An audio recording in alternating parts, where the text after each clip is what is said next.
We will sleep in September. It's game number 43 of the Cape Cod Baseball League's centennial season as the Bourne Braves, 4th place in the West, take on the West Division champions, the Cotuit Kettleers. Hi everybody and welcome into the Kettleers Digital Network. Alongside Joe Pratt, I'm Tyler Danberg. We're also joined by our fantastic crew, Lily Butler and Abigail Lott up in the booth. And Joe, Cotuit, a 5-4 win against Brewster, clinching their first President's Trophy, given to the team in the league with the most regular season points since 2012. Yeah, and that was a great win last night. You go back to Brewster, that 5-4 win with a start for Teddy Brennan. After that, they went to a couple different bullpen arms all the way at the end, and Robert Hughes getting 7 outs for the save. And he was phenomenal. The offense was great as well. Cole Mathis with his 11th home run of the summer, a 3-run bomb in the second inning to get them ahead early. They jumped out to that 4-0 lead, and the bullpen did its job throughout in those remaining 7 innings that they had to throw, and it was great to watch and great to see that this team was just rewarded for what they have done so well all season, which is win games, do the little things right on the way to winning those games, and then being awarded with that Western Division crown. And of course, plenty of work still to be done as we are just in game 43. Isn't it amazing to say that we're already here, but still a lot of baseball to be played. Crazy to think about Lowell Park's final home game of the regular season, which is just incredible. And Cotuit, they've defended Elizabeth Lowell Park with a 13-6-1 record. They're taking on a Bourne team that got its 21st win of the season with a 6-3 victory against Wareham at Polar Park. So they are fresh off a win in a minor league ballpark, the home of the AAA Worcester Red Sox. That's right, and that was last night. They had a 6:45 start, I should say, over at Polar Park in Worcester, so they got home pretty late last night. We'll see if that has any impacts on fatigue or anything else today, but they've played 41 games before that, so nothing new to come back to the ballpark and play this 4:30 start tonight, and Cotuit out there. Good defensive team. This will be a matchup today against a couple of good defensive teams and a kind of a preview of the playoffs as well. The number 1 team and the number 4 team in the West Division squaring off today, and it looks like that's going to be the way that it'll stay for these remaining days in the regular season. Of course, just 1 game after the conclusion of tonight. And that's going to be a good one, of course. Bourne and Cotuit, if you then look at it, well, at least 2 of the next 3 games these teams will play will be at this very ballpark. And here come the Kettleers, 28-13-1. And Finn McElroy coming out to make his 3rd start and his 7th appearance. Yeah, Finn McElroy back out on the mound. Let's take a look at how the Bourne Braves line up against him. Gage Harrelson, the leadoff spot, playing center field out of Texas Tech. Jonathan Vastine, the shortstop out of Vanderbilt, bats 2nd. Derek Bender, the DH, league lead in batting average out of Coastal Carolina, bats 3rd. Bryce Eblin at 2nd out of Alabama. He bats in the 4th spot. Nu'u Contrades out of Arizona State bats 5th, plays 1st. Cam Foster out of Liberty plays the hot corner and bats 6th. Hugh Pinckney out of Rutgers doing the catching, batting 7th. Sam Peterson out of Iowa playing left field. And Pete Schufreda rounds things out. He'll be headed to Rutgers this year and playing right field. And that is a Bourne lineup under manager Scott Landers that is tied for the league lead in batting average as a team at 274. Cotuit right behind them at 273. Finn McElroy, the 3rd start for him. He's 1-1 with a 7.44 earned run average through 9 2/3 innings. He has struck out 4 and has walked 8. And we got to talk with Kettleers manager Mike Robertson. He was talking about the need for McElroy to try and give a couple of scoreless innings on the board, something that he's looking to do for the first time since that appearance against Chatham on July 19th. Yeah, they're looking for 3 strong frames. He hasn't reached that so far this summer. He's gone as much as 2 innings and 2 2/3 innings. You go back to his last time out against Brewster. That was his last start. He went 2 2/3 right here at this ballpark giving up 3 earned, walking 3. The walks, that was the issue his last time out. Got to figure out a way to throw strikes. He's got the fastball, slider, changeup. He was heavy on the changeup against Brewster last Monday. A 9-3 win for the Whitecaps and a tough outing for McElroy. Let's see what he goes to today. He's going to need to fire some pitches, miss low in the zone. When you miss, you want to miss low because you don't want to make too many mistakes up high, especially against this hard-hitting lineup. Especially with an off-speed pitch like McElroy. He is a rising sophomore out of UCLA. Big right-handed thrower standing at 6'6", so a good power arm. And he will start off by facing Gage Harrelson out of Texas Tech, a freshman All-American this year. Currently hitting .253 with 4 doubles, 8 driven in, and 9 stolen bases. He's a good base stealer. And that's what Bourne does really well. By far the league leaders in bags. Sun Splash Tuesday evening. McElroy's first pitch of the night. Low, ball 1, and we are underway. 4:32 p.m. Eastern Standard Time. 74 degrees your game time temperature.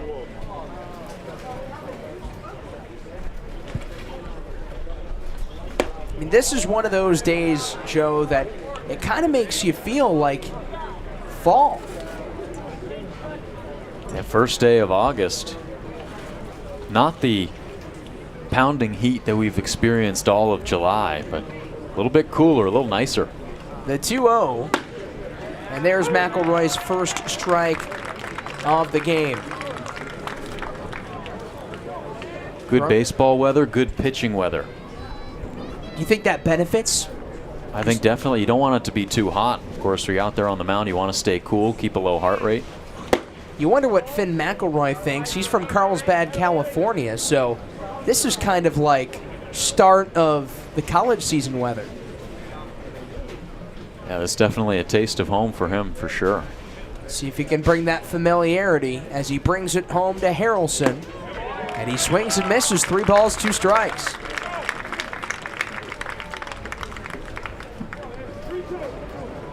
Harrelson in the win yesterday went 1 for 3 with a walk. A 6-3 win against Wareham at Lowell Park in Worcester, Massachusetts.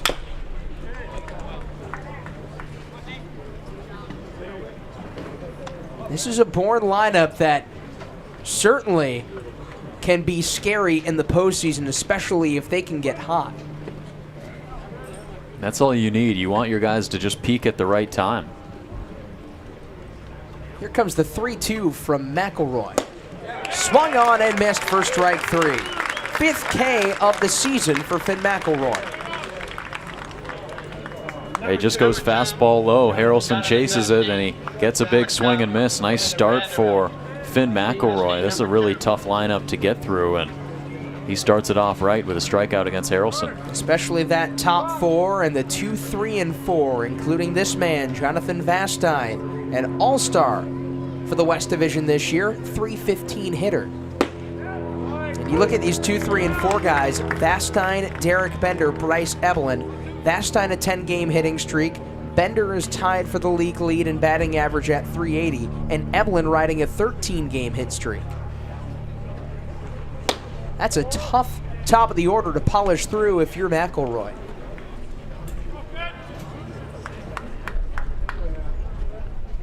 Yeah, 3 out of 4 of those being all-stars this year as well. The 1-1. Hard hit, but foul.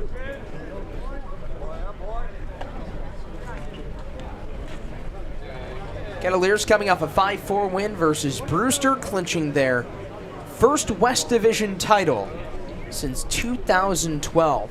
They've won 2 Cape League championships since that span in 2013 and 2019.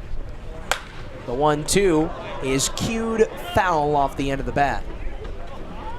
So again, that just goes to show you that the job's not finished, and it's one of those instances where the hottest team goes the farthest in the playoffs.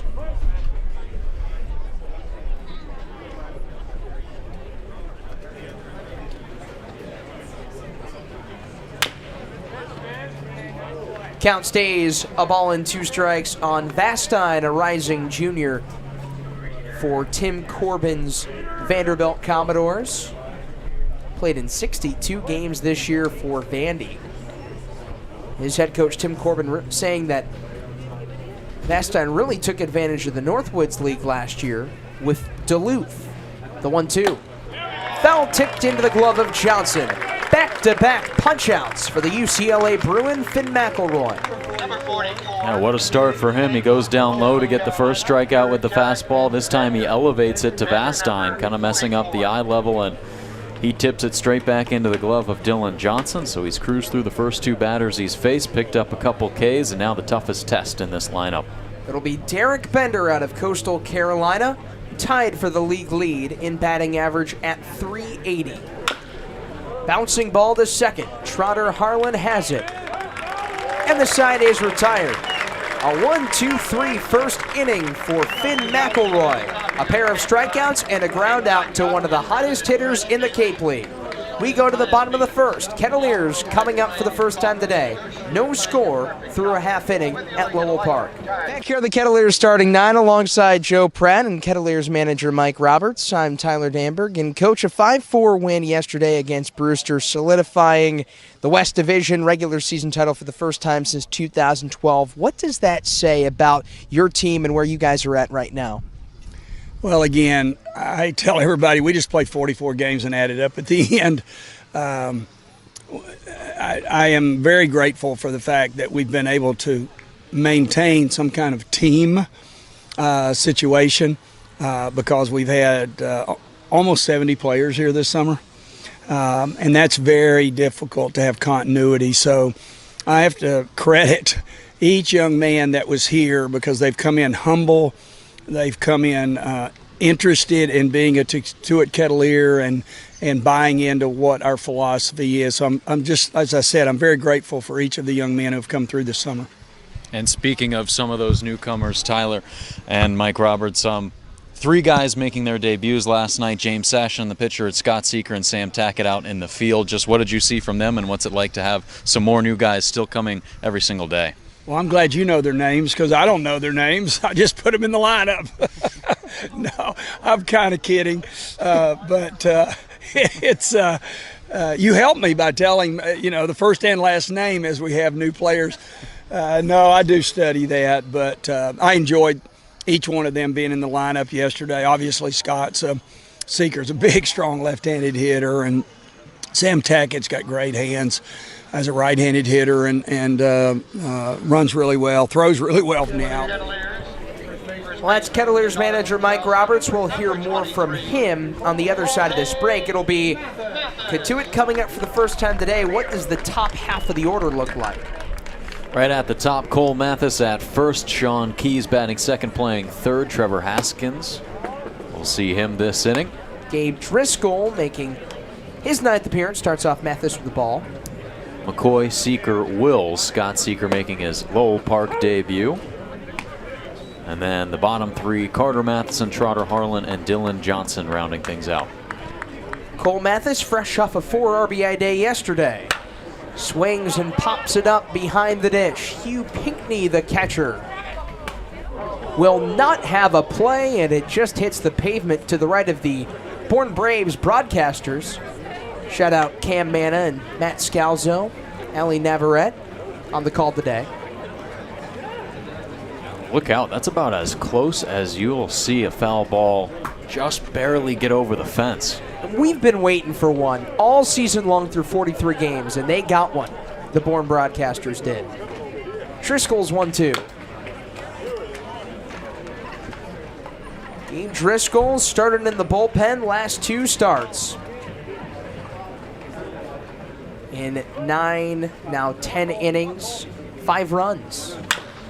Mathis stings one to short. Vastine grabs it, guns to first, and it's caught by New Contreras. Contreras out of Arizona State's at first. Bryce Eblin at second. Jonathan Vastine out of Vanderbilt is at short. Cam Foster out of Liberty at third. Hugh Pinckney out of Rutgers doing the catching. Sam Peterson, Iowa in left. Gage Harrelson, Texas Tech in center. Pete Chufreda, the future Rutgers Scarlet Knight by way of Lafayette College, he's in right field. Sean Keys takes a ball low.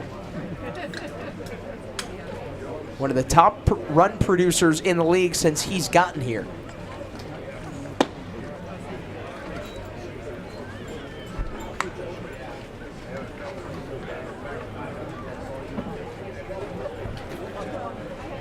No score, bottom of the first, 0-1 home.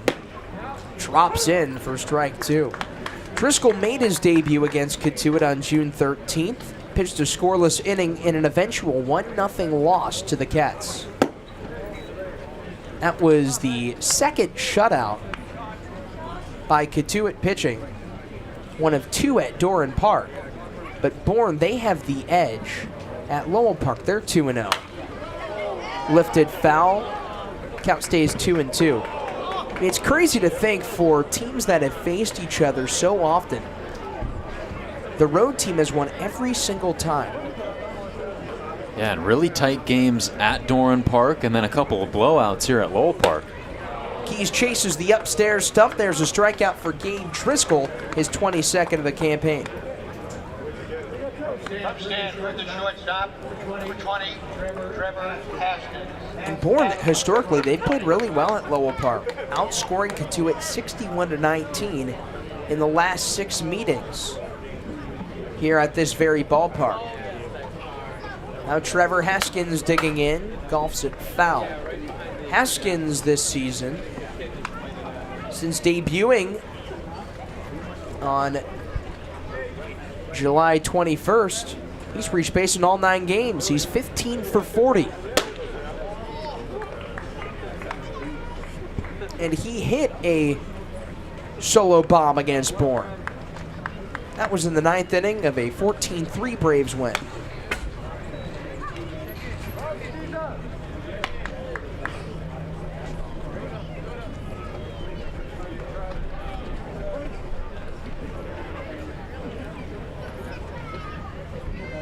The 1-2 from Driscoll. Called strike 3. The right-hander out of Binghamton University has a 1-2-3 inning.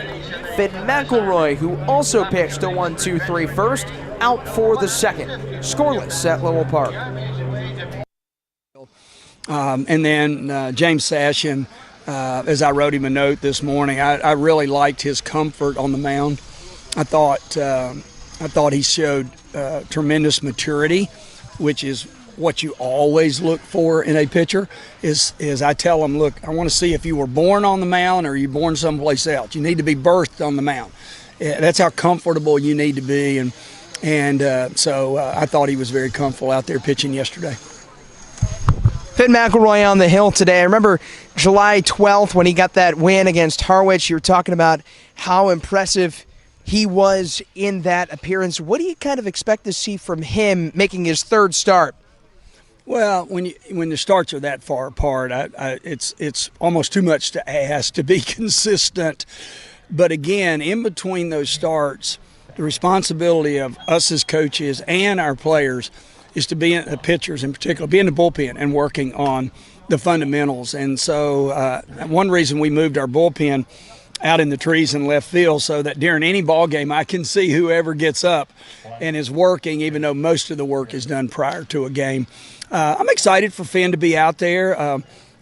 Coach Savage from UCLA, the head coach, and I've been friends a long time. He was nice enough to loan Finn to us for the summer, and he wants Finn to get some starts so that he can get some experience. So I'm excited for him to go out there, and our goal is that he has 3 good innings, 3 consecutive good innings, and that's what we're asking from him today. Well, he'll make that start coming up in a few moments on the Kettleers Digital Network. That's Kettleers manager Mike Roberts. Thank you so much, Coach, for joining us. Enjoy. Welcome back in the booth. Alongside Joe Pratt, I'm Tyler Danberg, and Finn McElroy out to work. Striking out 2 in a 1-2-3 first inning. Now Bryce Eblin smacks one through the vacant right side, and he extends his hit streak to 14 games. Been an on-base machine for Bourne, especially against Cotuit. You go back to that 8-7 win last week at Bourne Park for the Kettleers. He had 3 hits in that game, and just continuing that strong play against the Cats here today. 13th hit in his 10th game against Cotuit. First hit allowed by McElroy today. And now he'll face New Contrades. McElroy has already tied a season high in strikeouts.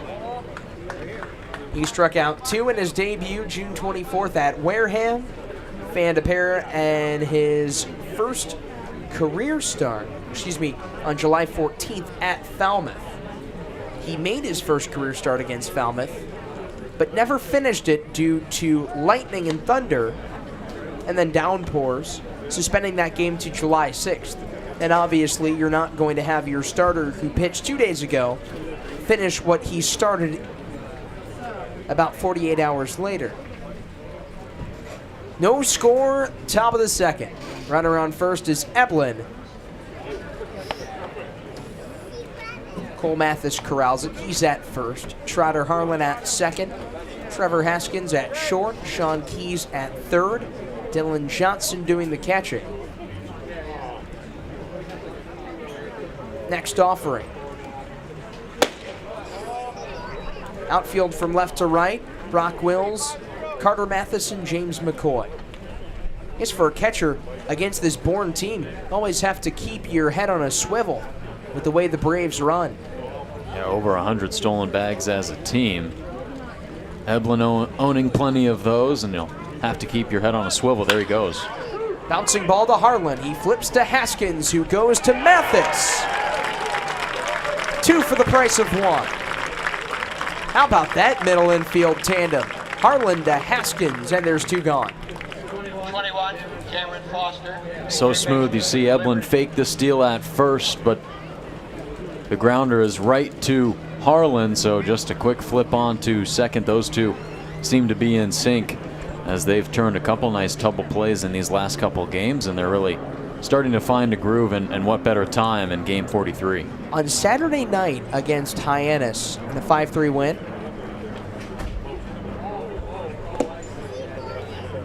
they turned 4 double plays, did the Cats.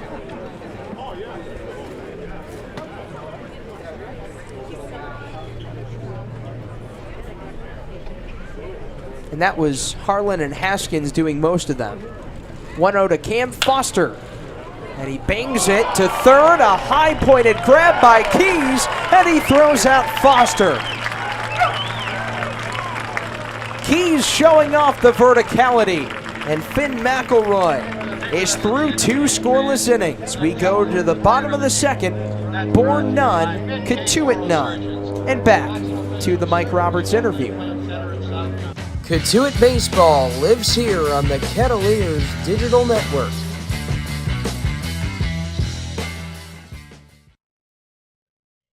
Cape Cod Coffee is a proud sponsor of the Kettleers. They offer breakfast and lunch, as well as indoor and outdoor dining. Check out Cape Cod Coffee at their 3 locations on Route 130, at Mashpee Commons, at Wareham Commons, or on their website at capecodcoffee.com. This year, the Cape Cod Baseball League celebrates its 100th anniversary. For over a century, baseball has been a staple on Cape Cod, producing over 1,600 Major League Baseball players. To learn more about the Cape League Centennial Celebration, go to capecodbaseball.org today. When the unexpected happens, make sure you and your assets are insured appropriately. The agents at Leonard Insurance Agency can tailor coverage to meet your needs. Call 508-428-6921 to talk to their licensed agents today. Stay in touch with the Kets on our social media. You can follow us on Facebook, Twitter, and Instagram by going to Cotuit Kettleers to keep up to date with scores, pictures, behind-the-scenes content, and more. Follow us today. Hi, this is Ryan Glaney, the corner infielder for the Cotuit Kettleers, and you're listening to the Kettleers Digital Network. There's a weekend in July where the baseball world revolves around a village in upstate New York. Baseball Hall of Fame induction weekend. Welcome back up at the booth alongside Joe Pratt. I'm Tyler Danberg, and of course, as always, if you have a question and you want to ask the booth, feel free to reply here on our YouTube live stream for Game 43. It's just crazy to think about it the more we say it. It really is, Tyler, but it's been it's been a great journey. But of course, as our writer and partner up in the booth at times throughout the season, Jimmy Middleton would say, a lot of ball left. Yes, he does say that a lot. It ain't our ball. Gabe Driscoll out to work. He's into his windup. Now the pitch to James McCoy is floated foul. McCoy on a hot stretch right now. He's 6 for 11 with a pair of doubles and a walk in his last 3 games. And you're going to hear from Jimmy Middleton later in the game. He's kind of our utility player. He's done some color. He's going to be doing some sideline. Or so we've heard. Gabe Driscoll, for his second inning of work, he polished off a 1-2-3 first inning. And Driscoll, it's kind of been a tale of 2 different ends of the season for him. His last 3 appearances, 7 earned runs, but his first 7+ innings were scoreless. I went 7 2/3 and has now given up 11 runs across his last 3 appearances. Only 7 of those earned, though, so not being too helped by his defense in those couple of outings, but some really good positives to draw from in his first couple times out on the season. Well, if you go back to his last start, that was on July 24th versus Wareham. He got the loss in 4 2/3 innings, gave up 6 runs, but 2 of them earned. So he pitched to a lot of contact. The defense just had some struggles. Check swing by McCoy. Did he go? No, he did not, says third base umpire Mike Rabideau. That is James McCoy's 21st walk. Umpire crew, Robert Melms behind the dish, Will Bowers at first, and Mike Rabideau at third.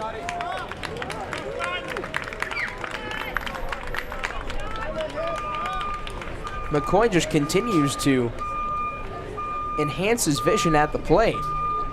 And now we'll see Scott Seeker in his Lowell Park debut, stings one foul. He finished the New England Collegiate Baseball League season the RBI leader. He drove in 34 runs for the Martha's Vineyard Sharks and was an all-star. One of 23 Kettleers to make their debut in July.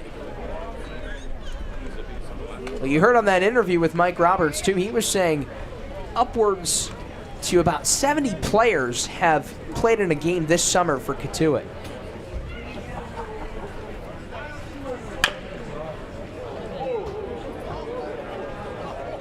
It's 1-2. And to do that, yet winning 28 games is pretty impressive. Yeah, throughout all this turnover, one thing has been consistent, which is winning baseball games. The 1-2. Seeker inside, outswung off to the left. He went 0 for 4 in his debut yesterday in the 5-4 win against Brewster. Was pinch hit for with the bases loaded by Brock Wills in the 9th. Wills, who's on deck, bounced out into a double play. Swung on and missed from Seeker. He now goes to 0 for 5 on the season. And the second strikeout for Gabe Driscoll in his third start. Yeah, another K there for Driscoll. Goes upstairs with it, just what he did against Sean Keys. So he's gone and elevated that fastball to a pair of big lefties and been able to get a pair of swinging Ks on him. Let's see how he handles another lefty in Brock Wills. Wills, who pinch hit for Seeker yesterday, and we just mentioned, ground out into a double play for him. But in his last 6 starts, he's reached base in every single one of those games. 285 hitter. Fans on the breaking stuff from Driscoll. Have to assume this will be some familiarity for Driscoll. He made a career-high 15 starts this year as a junior at Binghamton. Went 7-1, an earned run average of under 5 runs for every 9 innings. And he's a strike thrower, too. 66 strikeouts, 18 walks in college. Now 24 strikeouts and just 7 walks. And that's in the summer.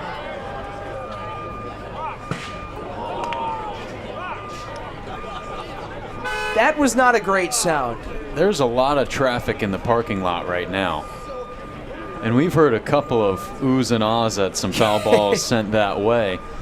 And it was not the sound effect that plays on the scoreboard, so we hope everything's all right. Nope. James McCoy back in safely at first.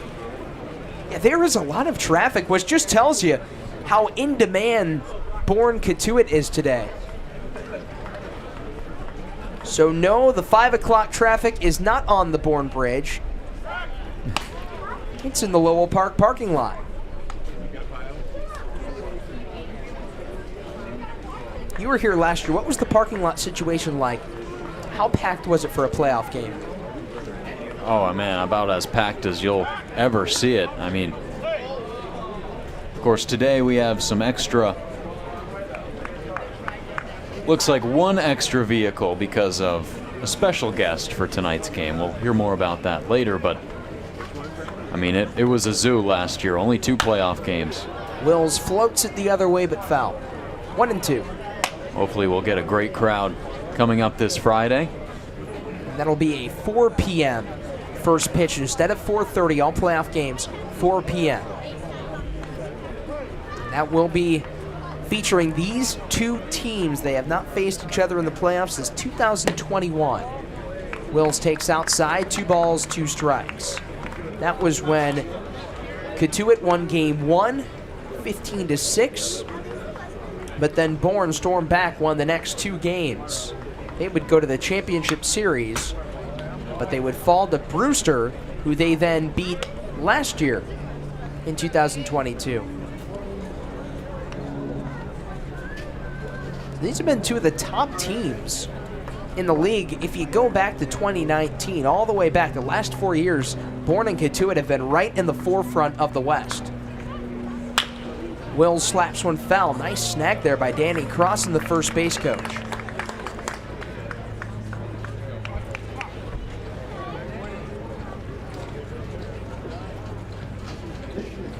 Now, can we tease our potential guest? It's not a person. No, it is not. Wills goes the other way. It slices foul. It has fur. That's right. It wears a hat. I think, right? Yeah. You see him on TV. And at your local hiking trails. Yes. And no, it's not Yogi Bear. Or Yogi Bear, as Abigail Lott, our director, said. The 2-2. Up the middle. Evelyn has it. He flips to Vastine over to first. It kicks away from Contrades. And Brock Wills has a fielder's choice. 1 on, 2 gone, no score, bottom of the second. Tough play there for the first baseman, Contrades. Normally a middle infielder. Pushed over to first here, tries to forehand scoop that one. Probably wouldn't have had enough time to get Wills at first, even if he came up with that play. Wills with great speed up the line, and now he's standing on first with 2 gone. Carter Matheson now at the plate. 272 average. Saxon struggles a little bit. His average since July 19th against Chatham has dropped by about 70 points. But the key for Matheson is that he just continues to get on base. He's now reached base in 25 of his last 26.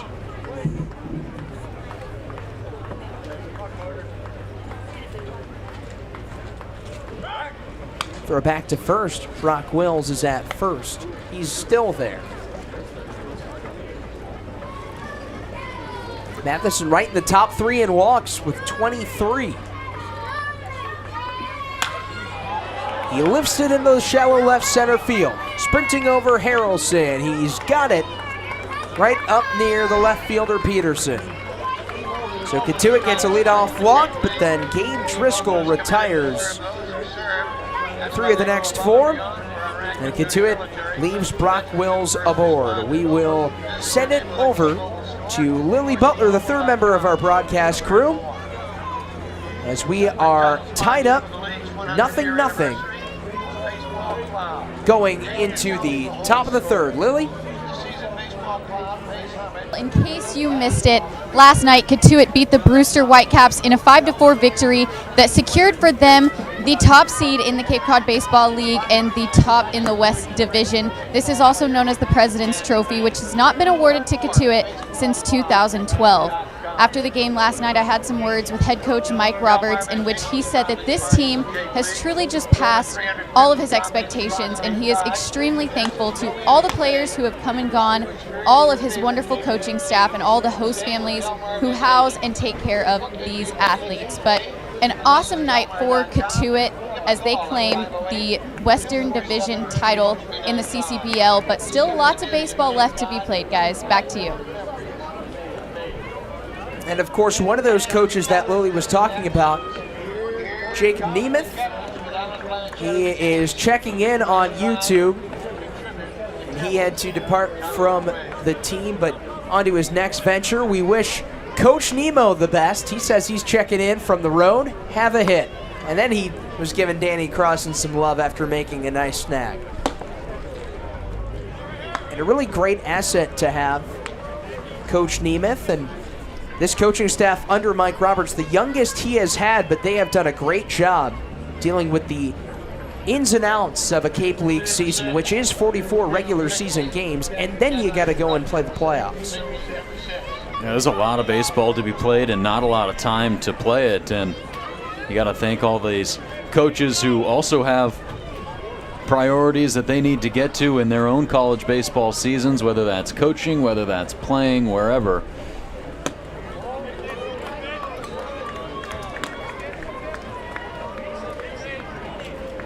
We got our first look at new bullpen coach Elliot Wolf today. Yes, we did, wearing the number 36.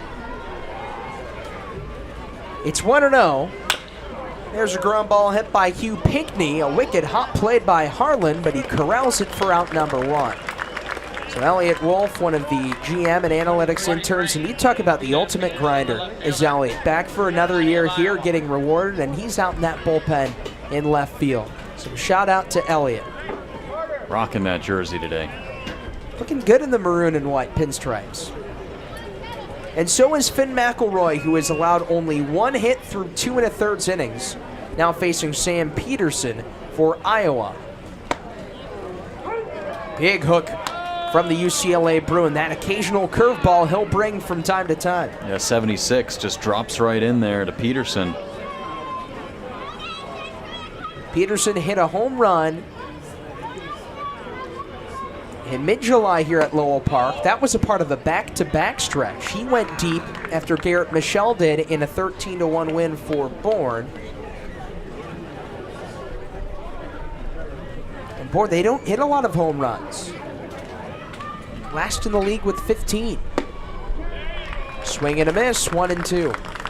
Cotuit, on the other hand, that has been one of their identities as an offense, that high-powered offense hitting long balls. McElroy on the precipice of his 3rd K. Here's the 1-2. Rolled to short. Haskins with a forehand stop. His fire to first. Got him. The speedy Peterson is out by about a half a step. Trevor Haskins with the put out, and there's 2 away. Yeah, Peterson hustling up that first base line. Helmet comes off. A bang-bang play at first, but I think Haskins got him in time. And just a great play that he had to make on the run. A perfect throw across to Mathis. He's done a great job stretching at first base, and they pick up a nice out number 2. Pete Ciuffreda batting 200. Looks at a 93-mile-per-hour fastball diced in there. Ciuffreda will go from Lafayette, where he played 139 games, to Rutgers. He's from White House Station, New Jersey.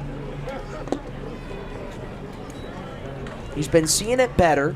2 for 4 over his last 4 games. That broke an 0 for 25 skid back on July 28th versus YD. He leads the team, though, with 20 walks. No score with 2 gone, the 1-1.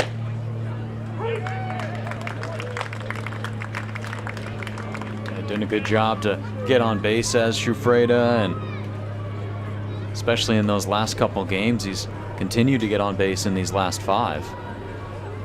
He's had 3 walks during that span. And he bangs it over the Bourne dugout. Bourne 21-20-1, 4th in the West. They trail 5 points from Falmouth. So with 2 games left in the regular season, they will take the 4th spot, and they will face Cotuit on Friday at 4 p.m. in the first round. The 1-2. Swung on and missed. How about Finn McElroy? The UCLA rising sophomore with a season-high 3 strikeouts. We've played 2.5 at Lowell Park. Bourne nothing, Cotuit nothing on the Kettleers Digital Network. Cooperstown is an unforgettable experience filled with family-friendly activities and priceless moments. Make your plans today for July 21st through the 24th for the induction of Fred McGriff and Scott Rowland as the class of 2023. Visit baseballhall.org today for the entire schedule. See you in Cooperstown, where the journey becomes legend. Cape Cod Coffee is a proud sponsor of the Kettleers. They offer breakfast and lunch, as well as indoor and outdoor dining. Check out Cape Cod Coffee at their 3 locations on Route 130, at Mashpee Commons, at Wareham Commons, or on their website at capecodcoffee.com. Gear up during the season by going to the Cotuit Kettleers store at Lowell Park, your place for all things Ketts merch. Can't make it to the ballpark? You can order the latest apparel and accessories on kettleersstore.org. Missed last night's game? Catch up on everything that happened with daily recaps and sidebar stories from Shane Patagna and Jimmy Middleton by visiting cotuitkettleers.org/blog. Stay in touch with the Ketts on our social media. You can follow us on Facebook, Twitter, and Instagram by going to Cotuit Kettleers to keep up to date with scores, pictures, behind-the-scenes content, and more. Follow us today.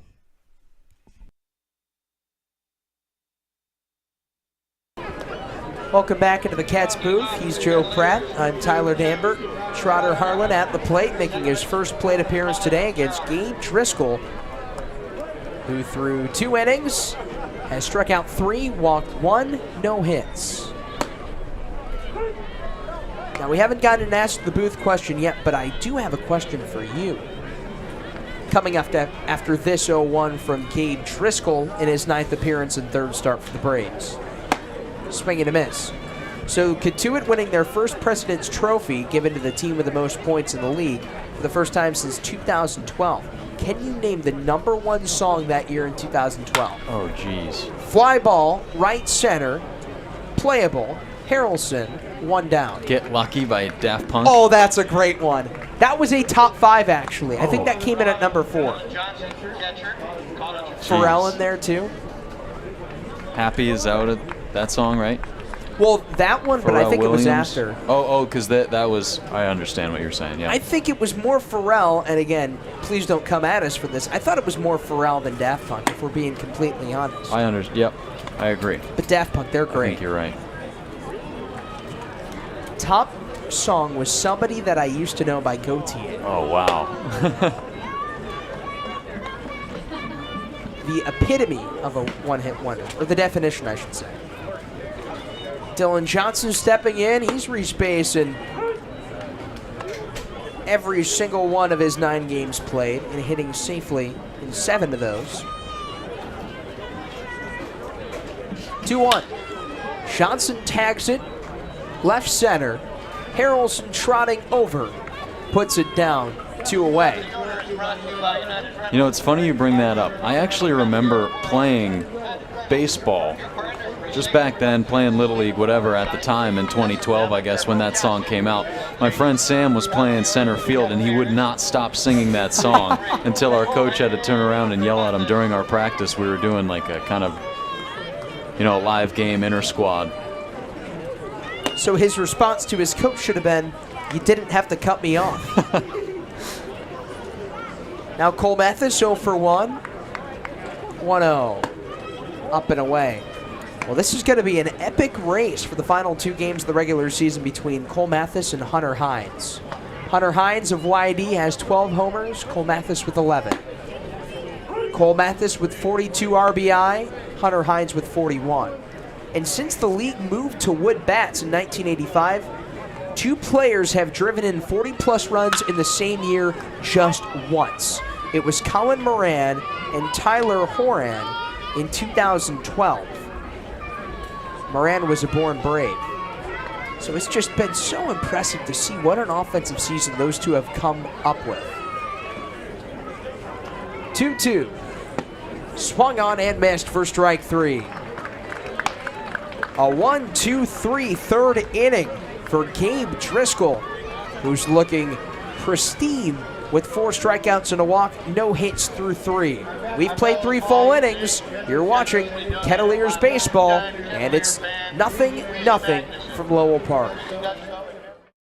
Cotuit Kettleers baseball clinics offer instructional baseball clinics for boys and girls ages 6 through 17, geared to their individual needs and skills. All participants have the opportunity to learn fundamental skills as well as good citizenship, sportsmanship, and character from skilled, experienced coaches and top collegiate baseball players. Clinics begin Monday, June 27th and end Friday, July 29th. To sign up, go to info.collegebaseballcamps.com/CK. You're listening to Kettleers Baseball on the Kettleers Radio Network. Tune into all of our road broadcasts by downloading the Mixlr app and by searching up Cotuit Kettleers. Cotuit Baseball lives here on the Kettleers Digital Network.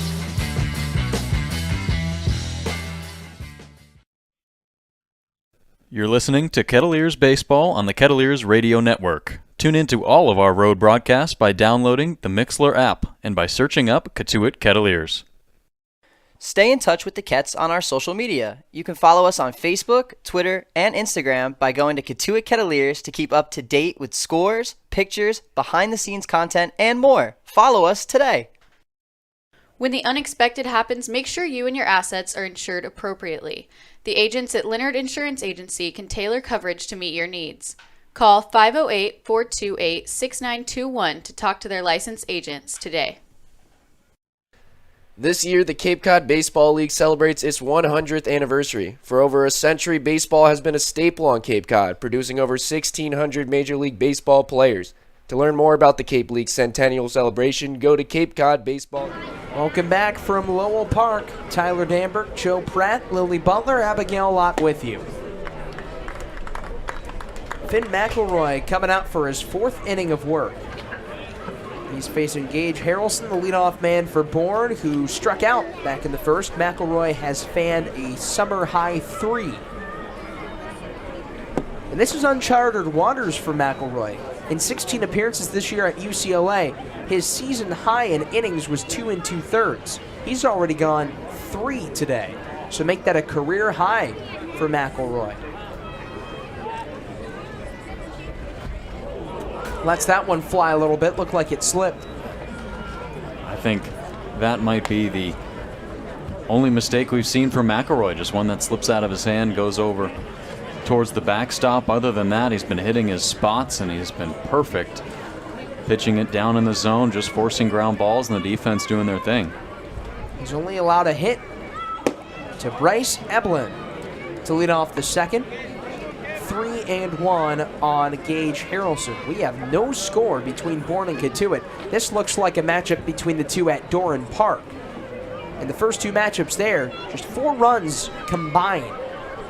And a walk from McElroy. Harrelson takes it. Jonathan Bastine, shortstop, Vanderbilt. Of course, talking to Mike Roberts before the game, he mentioned he wanted McElroy to go 3 strong innings. That's what they were asking from him today. He's obviously here pitching into the 4th. Still no action in the Kets bullpen. And now just the second runner led up in this game by McElroy. First one being Eblin, and he immediately got a 4-6-3 double play out of it. Jonathan Vastine, a West All-Star. Watches one low. Johnson keeps it in front. What does that say about McElroy and the defense? Their ability to quickly neglect that runner on first and just get that double play to clear the bases. I think it starts with hitting your spots. You got to meet the target that the catcher gives you, Dylan Johnson, and looks like he's setting up low and in here to Vastine, looking to try to get him to roll over something and spike it into the infield grass, trying to turn two. This is a guy in Vastine batting .315 entering this game. Also 12 stolen bags. He's reached base in 24 of his last 25. They're watching Harrelson on first. He's got 9 stolen bases. 8 players this year for Bourne have stolen 5 or more bags.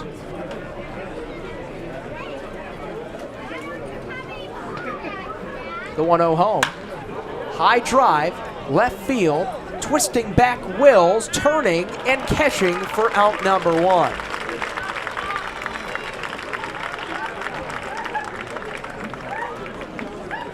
How about the footwork from Wills?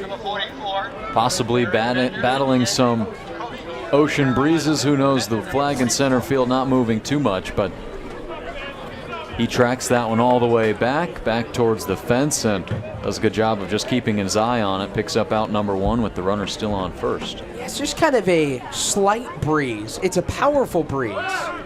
Harrelson goes, pitches away, throw gets into center, but Vastine. Now Harrelson holds at second. Derek Bender's up at the count 1-0. 10th stolen base for Harrelson.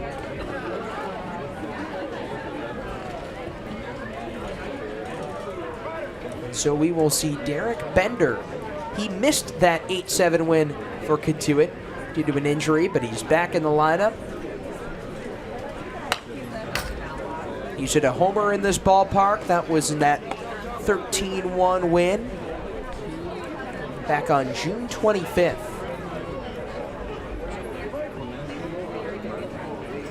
First-team All-American this year at Coastal Carolina. He's got 4 homers, 6 doubles, and leads the league with 18 stolen bases. The 1-1. Gets away from Johnson. Harrelson scoops to third. It rolls right to the dugout, and Harrelson stops there.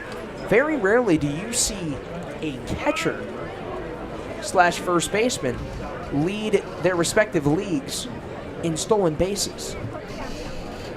No, but I mean, Bender, he's just been unbelievable in this league, and these are the spots that he really shines in. Runners in scoring position, batting at a .474 clip and driven in 18 when he's got guys on second or third. Now Harrelson with 1 gone, he's been pushed up to 90 feet away, so all he needs to do is just loft something into the outfield. Infield in, McElroy's 2-1. Up and away.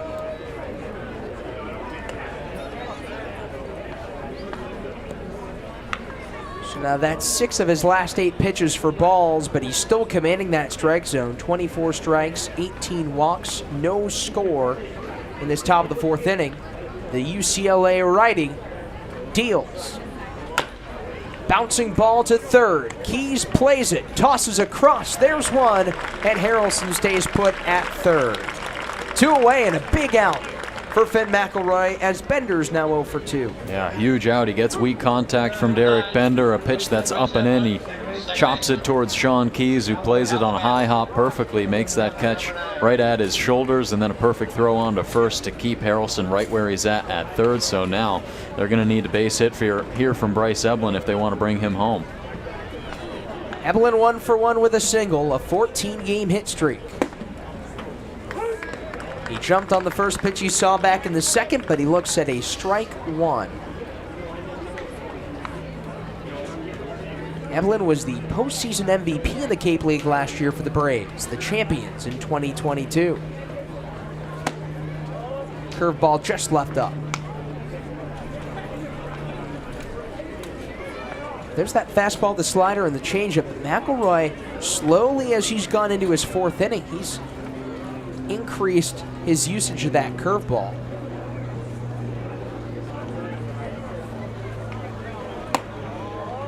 Goes to the slider there, up and away.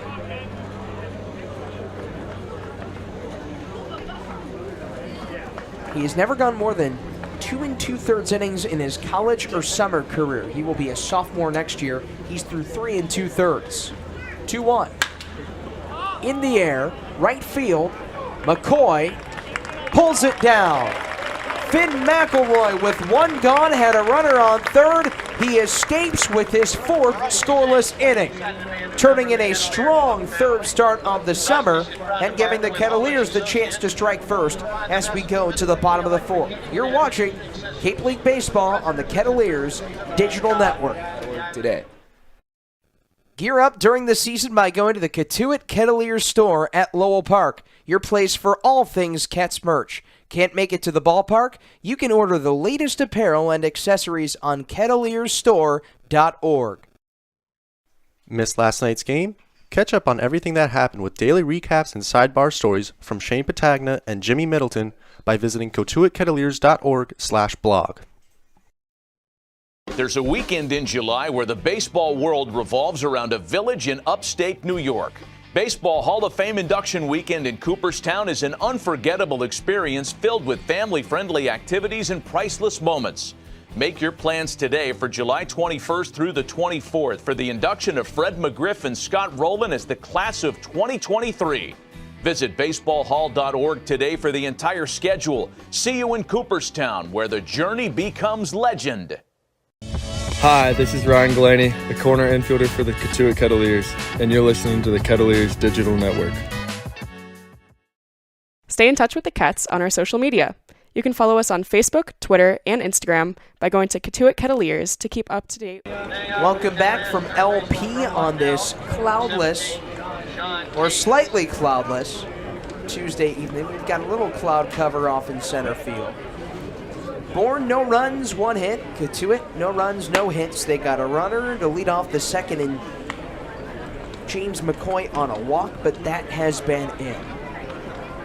Sean Keys 0 for 1 with a strikeout. Looks at strike one, 1-1. Yeah, but Keys didn't think so. Possibly up and in, but a good pitch from Driscoll. Flips it foul, does Sean Keys. He's gotten off to a great start. 12 for 27, 3 homers, 3 doubles, and 15 driven in. Against Bourne, he had a home run down the right field line. He goes upstairs and he trucks it into left. Sean Keys elevating for his 13th hit of the campaign. It gets an up and away fastball, not trying to do too much with it, just goes with it down towards left field through that hole and leads off this 4th inning with a base hit. Nice job and a good piece of hitting for the first hit of the game for Cotuit. Goes up into the attic and finds a prized possession.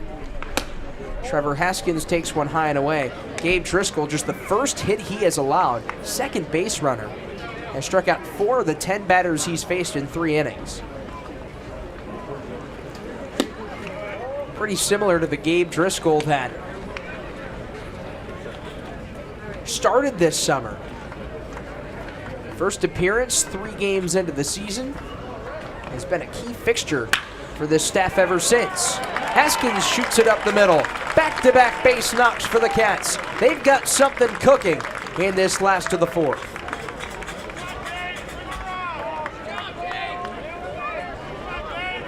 Yeah, 2 batters, 2 base knocks. Keys and Haskins right there at 2 and 3 in the order. That's where they were last night. That was great. The top 4 in the order last night for Cotuit.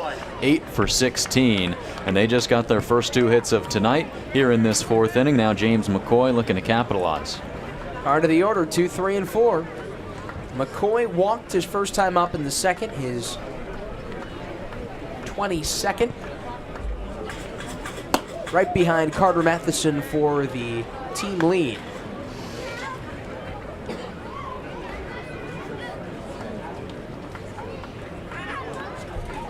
McCoy with 12 runs driven in, batting .269 with runners in scoring position. His lone homer of the year on July 16th at Orleans with men in scoring position. He sends a topper inside first. Driscoll tiptoeing the baseline will have no play.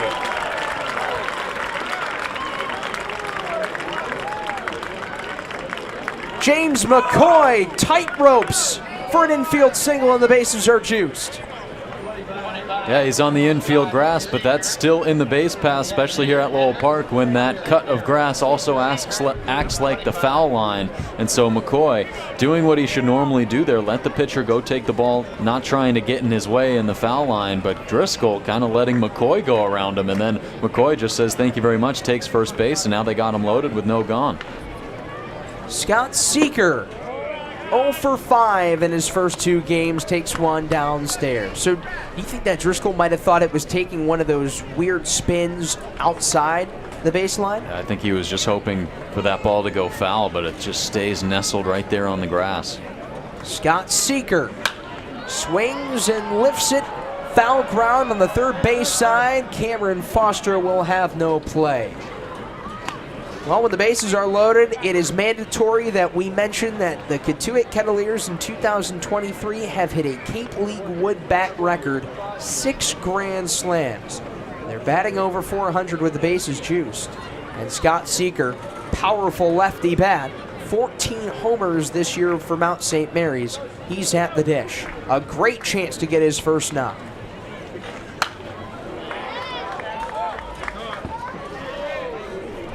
He's going up against Driscoll, who had allowed no hits through 3, has now allowed 3 straight singles to begin the 4th. It's 2-2.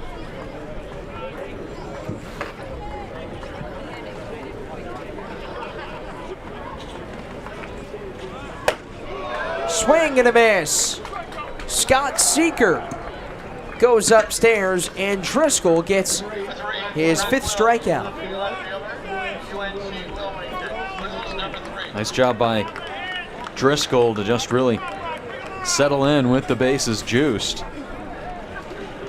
He needed an out, and he got a big-time one there on Scott Seeker. Elevates the fastball, and now Brock Wills trying to do some damage now with 1 out. Keys on third, Haskins on second, McCoy on first. They all single. Strike 1 to Wills. Could be an emphatic end here for Gabe Driscoll. Trying to escape this jam, Bourne with some bullpen action. Looks like a left-hander getting loose. No score. Count goes to 2-1. Or excuse me, 1-1.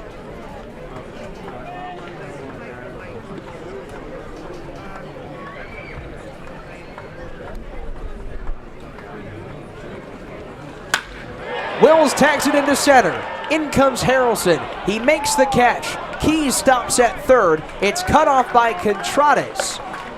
And there's 2 away as the bases remain loaded.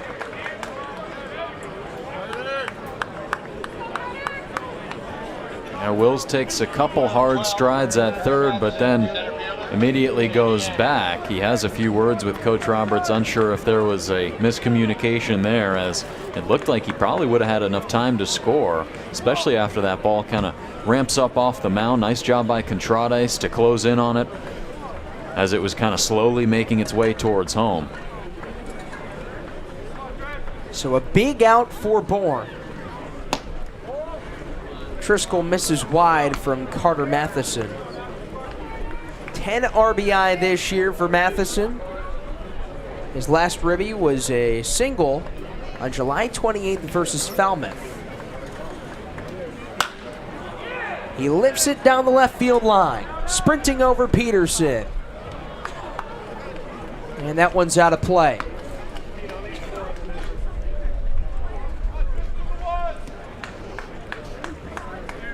Just a grade A opportunity here for Cotuit. Bottom of the 4th. Chance to give that bullpen or Finn McElroy the chance to get some run support. They've done so well at that this year. It's uncharacteristic for them to not have any runs scored where they're at here in the 4th inning. Matheson sends a fly into left center. Peterson will make the catch. Gabe Driscoll allows 3 straight singles, but then gets a strikeout and a pair of flyouts, and we stay scoreless. The Binghamton University rising senior stands tall, and we will go to the 5th inning. Bourne nothing, Cotuit nothing, in a pitcher's duel at Lowell Park.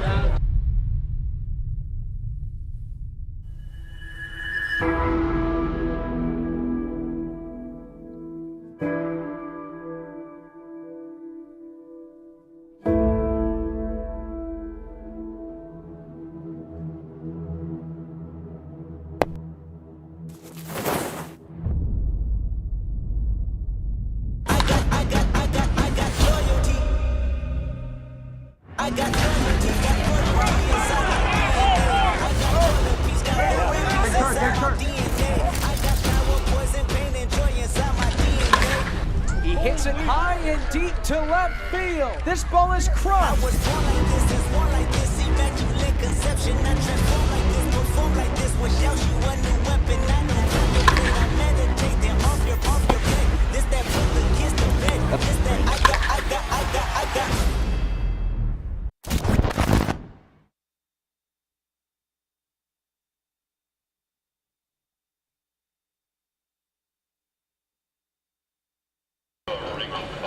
No score, Bourne and Cotuit. First bullpen arm used, and it is the reigning Cape League reliever of the year and future Mississippi State Bulldog, Cam Schulke. And he will make his 25th Cape League appearance over 2 years, and he's coming off perhaps one of his best. Yeah, that was an unbelievable performance the last time we were here, and at Lowell Park against Hyannis, Gigliotti goes 4 frames, and then they turn to Schulke for the last 5, and he was amazing and gave up just 1 run. That was off a home run, but other than that, was able to stave off the Harbor Hawks on the way to getting some length against them in the division at the time, and then that really helped them carry on into clinching that West Division yesterday. That helped propel Cotuit to that mark. 57 points. They've got 7 points of a lead on Hyannis. Falmouth, they will face Hyannis in playoffs with 48 points. Bourne will be pitted up against Cotuit. They've got 43. They've got a tie ball game at none, and Cam Schulke's first pitch drops low. Has the 3 different arm slots, the overhand, the one right around his belt, and then when he goes down to his ankles, as you saw there. He faces New Contrades, who grounded out into a double play back in the 2nd. A ball and a strike to him. And that Hyannis game for Schulke, 5 innings, had never gone more than 4 in the Cape. But a run on 3 hits, struck out 2. He's 1-1 this year with a 3.54 earned run average in 13 games. And he is tied for the league lead in strikeouts, 43 Ks. And he's tied with Cameron Hill, another Cotuit pitcher.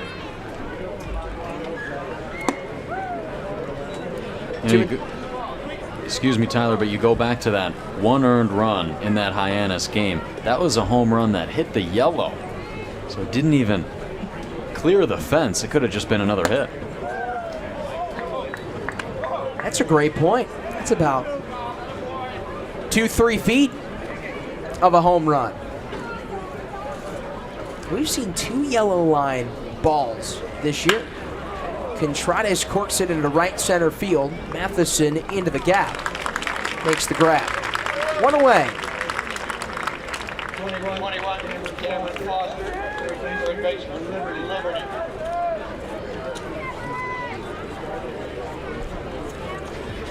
Well, if this is any indication of how these teams square off in a playoff matchup, well, it's pretty exciting because these teams are really going at it, really solid defensively, not giving up too much. You pointed it out before.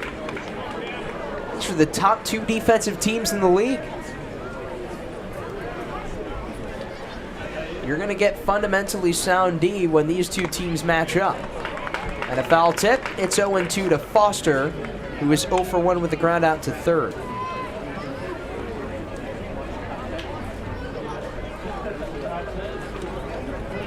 To it, 28, 13-1, first place. Bourne, 21, 20-1, fourth place.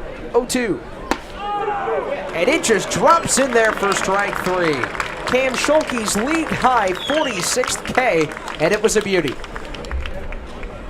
Yeah, he gets the other Cam and Cam Foster, and he knew it too. That one just falls right at the belt.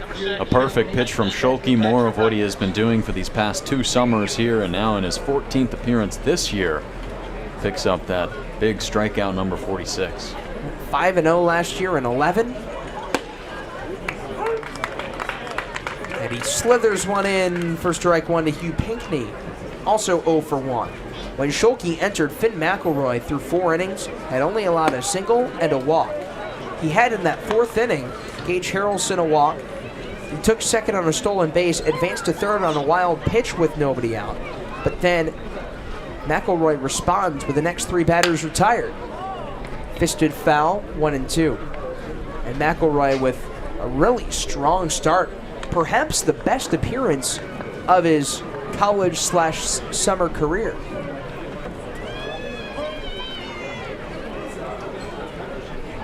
And he pounded the strike zone as well. 1-2 coming. Lifted into left. Crashing in Wills. Makes the hat-high catch. A scorcher off the bat of Hugh Pinckney. Right at Brock Wills. To the bottom of the 5th we go. We've got a great one brewing at Lowell Park. And when we come back in this scoreless tie, Joe Pratt will have the play-by-play the rest of the way. Scores, pictures, behind-the-scenes content, and more. Follow us today. Celebrate the history of our national pastime at the National Baseball Hall of Fame and Museum in Cooperstown. See priceless treasures that'll bring your baseball memories to life. Connect with events that have shaped and changed the game and our country. Our stories to tell, your memories to share. Plan your visit today at baseballhall.org. Cotuit Kettleers baseball clinics offer instructional baseball clinics for boys and girls ages 6 through 17, geared to their individual needs and skills. All participants have the opportunity to learn fundamental skills as well as good citizenship, sportsmanship, and character from skilled, experienced coaches and top collegiate baseball players. Clinics begin Monday, June 27th and end Friday, July 29th. To sign up, go to info.collegebaseballcamps.com/CK. Cotuit Baseball lives here on the Kettleers Digital Network.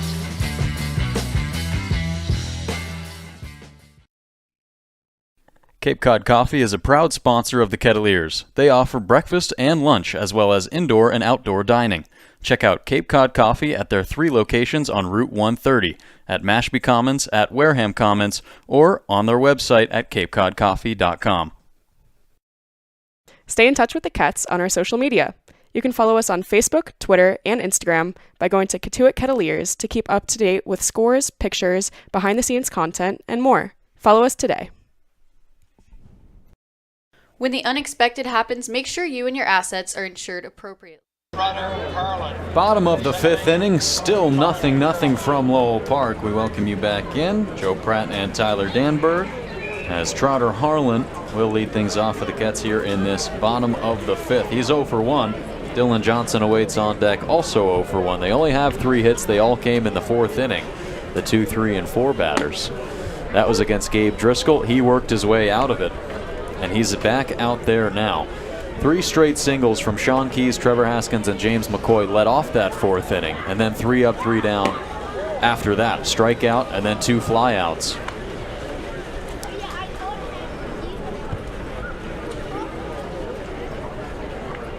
One and 1 to Harlan. Tagged foul high to our right.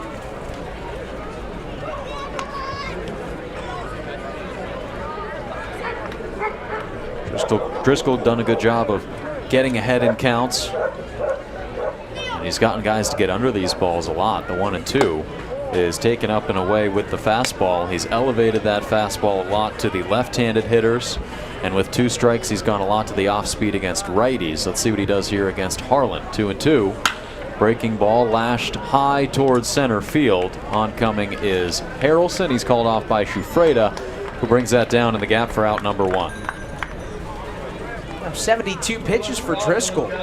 Usually in the Cape League, especially with playoffs looming, you don't see pitchers run that pitch count to start in the low to mid 70s. Maybe you pull them around the 60, but Bourne with some confidence in their guy, who's really showing his stripes in the first 4 and the 3rd. Gets a big cut and miss on Dylan Johnson, 89 with the fastball, elevated. Johnson, a guy who also flew out to center his first time up. Part of a 1-2-3 third. The 0-1 pitch he takes for strike 2. So that's just more of what Driscoll has done so well today, which is take control in the counts early. And now Johnson behind. Mathis awaits on deck. Here's the 0-2.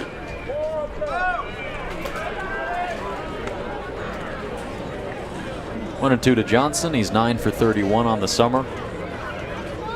Batting at a 281 clip. He's walked 6 times as well. 1-2 pitch. He stays alive, fends it off to the right.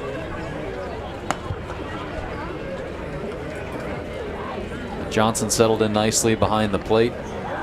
Had the start there in last night's game. He reached base on a walk in the 5th inning to continue that 8-game on base streak. Here's the 1-2 again. He checks his swing and taps it foul. You know, it's swings like that where Johnson just continues to show that he can really hang in here with some of the top pitching. It was a little bit of an adjustment dealing with these pitchers, but my goodness, has he been right on cue. He takes called strike 3 on a nice breaking ball dotted on the outer half from Driscoll there. Nice frame by Hugh Pinckney, and it picks up out number 2 to bring up Cole Mathis. Well, there's that sharp slider from Driscoll. It's got a lot of tight movement on it, just sticks it on that outer third, and a good frame job there by Hugh Pinckney.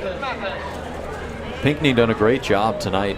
You go back to the last time these two teams met in Bourne. He let a couple early get back to the backstop that Cotuit really took advantage of. But here tonight, he's been a brick wall. Now Cole Mathis with 2 gone. Takes away, count 2-0. Mathis is 0 for 2. Grounded to short to lead things off and then struck out in the 3rd. Driscoll did a great job the first couple rotations around the top 4th of the lineup that went 8 for 16 yesterday.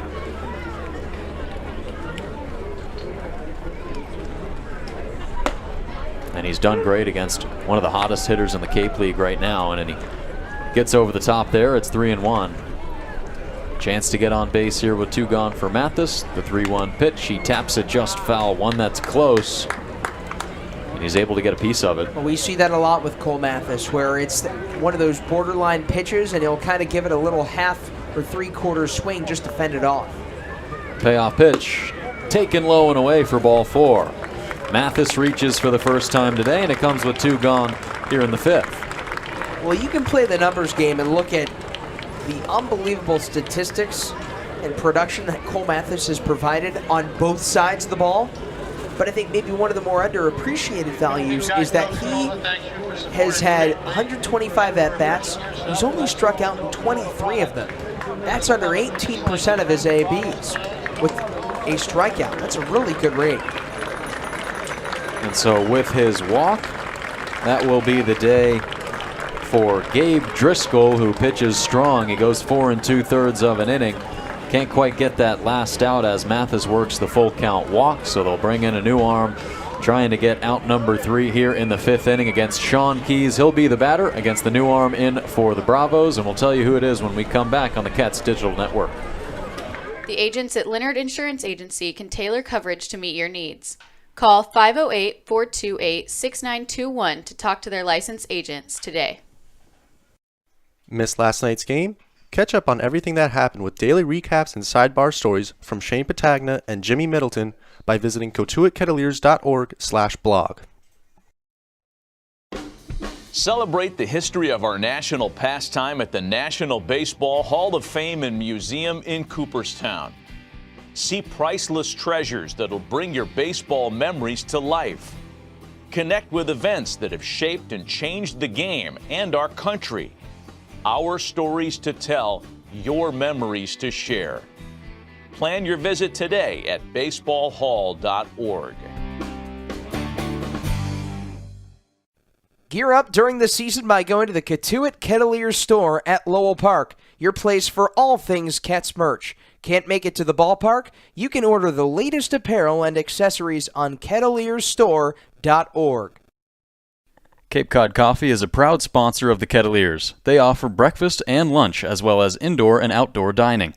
Check out Cape Cod Coffee at their 3 locations on Route 130, at Mashpee Commons, at Wareham Commons, or on their website at capecodcoffee.com. Cotuit Baseball lives here on the Kettleers Digital Network.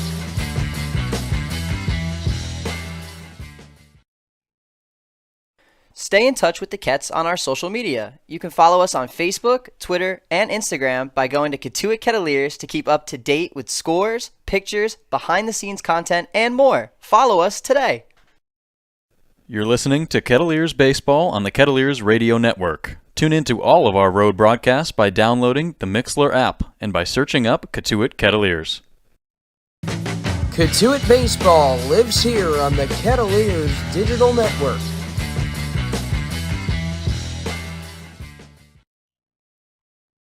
Cape Cod Coffee is bottom of the 5th inning, 2 gone for Sean Keys as a new pitcher enters for the Bourne Braves.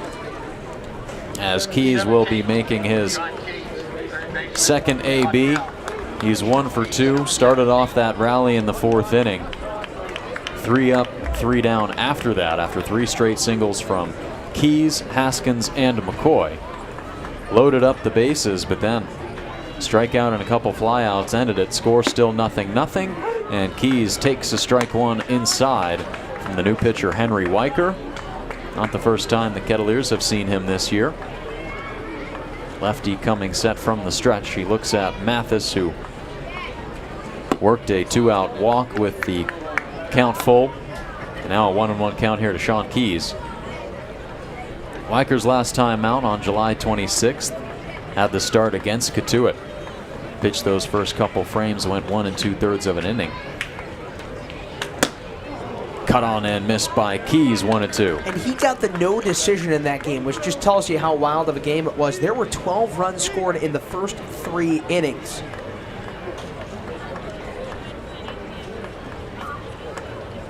He gave up 6 of those earned, 7. One of them was unearned. The 1-2 pitch to Keys. Cold strike 3 on the fastball. Dots it on the outer half. And 1 batter faced, 1 K for Henry Weicker. They strand 1 on first. That's Cole Mathis. 0-0 still the score as we go into the top of the 6th inning. Mathis gets stranded. He's just the 4th left on base today for the Kettleers. And now, for the 2nd time today, we'll send things downstairs to our sideline reporter, Lily Butler. What do you got for us, Lily? 50-50 right now, so you got Jimmy with you. The Cats have made 5 late signings with 2 games left in the regular season. One of those signings is James Sashin out of University of San Diego. Now, Sashin, who is a native of Oak Bluff, Massachusetts, is Martha's Vineyard High School, and the home of the Shark Tank where they play their baseball at. After high school, he went on to the University of San Diego where he played 3 years there, but he ended up walking on as a sophomore, playing his 3 years. In the summers, he returns to Martha's Vineyard, playing at the Shark Tank again, and through high school and summer ball, he's played 7 years on. Now he's made the cracking the Cape League yesterday for the Cotuit Kettleers. Now back to you guys up in the booth. Thank you, Jimmy. Pinch hitting for Lily Butler, who's taking part in the 50-50 raffle today. What a nice job done by Jimmy. Thank you, Jim, and what a great story. James Sashin going from the Vineyard, playing high school there, playing for the Martha's Vineyard Sharks. Now he finally gets a crack at the Cape League. That's pretty cool to see. A 4-year NECBLer. He also pitched, I believe, with the North Shore Navigators. And Mike Roberts, the manager of the Cats, was talking yesterday just about the comfort that Sashin showed yesterday. Going 2+. That was to Lily on the post-game show. Cam Schulke back out there. His first pitch to Sam Peterson caught the zone, and he gets a big swing and miss here. 68 from Schulke, 0-2 on Peterson. Yeah, Sashin ran into some trouble in last night's game in that second inning thrown. He was able to work his way out of it relatively unscathed. They scored one on a sac fly. He entered the game with a runner on first, quickly got a strikeout, and then a double play. So a great start for his summer by James Sashin. The 1-2 pitch from Schulke is up high, 2-2 here to Peterson, who's 0 for 1. He grounded to short his first time up back in the third. 2-2 offering. Slithers in down low, count full. 67 from Schulke. We'll see him go anywhere from 64, 65, all the way up to the upper 80s. Now with the count full, he goes low and in, can't quite bring it back in, and that's ball 4 to Sam Peterson. If we had a strike zone on the broadcast, that would be right on that bottom left corner, maybe a little bit down and in, but a precise spot from Schulke. That's a great take by Peterson, because that's usually a pitch that could be a borderline strike. Yet he took it for a ball and took it for a walk. And now Mike Roberts talking with Robert Melms about that strike call. It was a perfect pitch from Schulke, right where he wanted it, trying to just find that lower inside half, but they're unable to catch the corner, and Peterson is aboard at first. Looks like Melms writing something down in his notes. Could be a warning to Mike Roberts. As Pete Shufreda digs in. We'll check on Peterson at first, who's got plenty of stolen bags on the year. That seems to be the case across this entire roster. They check again. That one was close, tagged by Mathis, but they say he's safe. That's great timing by Schulke. He kind of is reading when Peterson is still into that secondary lead. He's got 14 bags this summer. First pitch to Shufreda. He thinks about it, but takes ball inside just off of his hands. 83 from Schulke. Man, that was a good pitch too. Couple of near misses here from Schulke and Johnson, who lines up on the outer half. They'll check at Peterson again. Shufreda struck out swinging in the third. Entering this game, he was batting at a 200 clip. Fans and misses at that one. 14 hits this summer, one of those being a homer. Big upright batting stance from the left side. The 1-1 is going to have to wait as they check at Peterson again, paying really close attention to him. I like that stance from Shufreda. Maybe like a little bit of a slightly more open stance. Adam Dunn, good hand level right underneath that helmet.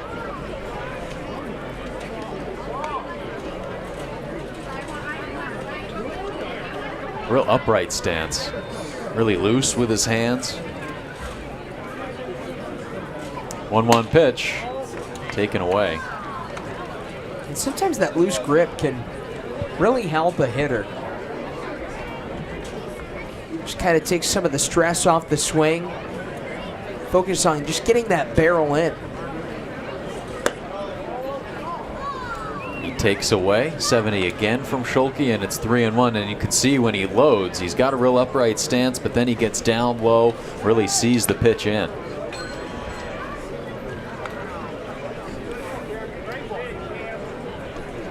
Loads with his wrists and with that right leg. The 3-1 pitch from Schulke turned on towards right field. McCoy ranging over, and he has out number 1. Just a little bit of a jam job there by Schulke. Not a lot of run on that pitch, so he's trying to jam him in. So not a lot of sink to it, not a lot of run. And Shufreda gets a barrel on it, but goes right to McCoy. Winds about 7 miles per hour on this cloudy day, and the air a little bit more thicker, it's a little bit more colder. So that kind of is that combination for a day where you're going to really have to get a hold of it for it to go to the wall. Yeah, not much wind playing a factor, as it surely was in the contest played here last week. A couple of high-scoring affairs. Peterson goes, pitches low, it bounces into second. The throw is in time. Applying the tag is Haskins. Peterson can't believe it, trying to plead his case to the base umpire Mike Ribideau, but he's not having anything of it. That's out number 2. But when you make a throw like that as a catcher, you want that throw to come on a hop, and then when it comes off the grass, it will roll right to the shortstop or second baseman on that corner of the bag, so they can make almost a grab with the glove where they don't have to tag the guy. It's just right pinned on the sliding base runner, and that is exactly what Johnson did there. You can't ask for better placement on the throw. Got a good transfer, got a good hop, and Harlan barely had to even move his glove. And Scott Landers wanted to ask Ribideau what he saw there. And now it looks like the home plate umpire, Melms, will be regathering the game. The pitch missed low. So 1-0 here to Gage Harrelson. Keys still playing up at third. The pitch from Schulke finds the zone, 1-1. 68 there from Schulke. And that's exactly what Johnson was trying to do. You go back a couple innings to the fourth. Gage Harrelson was on first. He stole second. And a throwdown by Johnson that got out into center field. He kind of pushed it a bit right. He played that one hop towards Haskins. This time, he's able to straighten it out. So a good adjustment from Johnson, good recovery, and the count's 2-2 here to Harrelson. Schulke looking to finish him off. And to finish off this second inning of work. 0-0 still the score. And the payoff pitch. Inside, called strike 3. Schulke has been fantastic through these first 2 innings of work. He picks up his second strikeout there. And they leave the bases empty. Still 0-0 the score as we go into the bottom of the 6th inning, and it's t-shirt toss time from Lowell Park. Proud sponsor of the Kettleers. They offer breakfast and lunch as well as indoor and outdoor dining. Check out Cape Cod Coffee at their 3 locations on Route 130, at Mashpee Commons, at Wareham Commons, or on their website at capecodcoffee.com. This year, the Cape Cod Baseball League celebrates its 100th anniversary. For over a century, baseball has been a staple on Cape Cod, producing over 1,600 Major League Baseball players. To learn more about the Cape League Centennial Celebration, go to capecodbaseball.org today. When the unexpected happens, make sure you and your assets are insured appropriately. The agents at Leonard Insurance Agency can tailor coverage to meet your needs. Call 508-428-6921 to talk to their licensed agents today. Stay in touch with the Kets on our social media. You can follow us on Facebook, Twitter, and Instagram by going to Cotuit Kettleers to keep up to date with scores, pictures, behind-the-scenes content, and more. Follow us today. Hi, this is Ryan Glaney, the corner infielder for the Cotuit Kettleers, and you're listening to the Kettleers Digital Network. There's a weekend in July where the baseball world revolves around a village in upstate New York. Baseball Hall of Fame induction weekend in Cooperstown is an unforgettable experience filled with family-friendly activities and priceless moments. Make your plans today for July 21st through the 24th for the induction of Fred McGriff and Scott Rowland as the class of 2023. Visit baseballhall.org today for the entire schedule. See you in Cooperstown, where the journey becomes legend. Cape Cod Coffee is a proud sponsor of the Kettleers. They offer breakfast and lunch as well as indoor and outdoor dining. Check out Cape Cod Coffee at their 3 locations on Route 130, at Mashpee Commons, at Wareham Commons.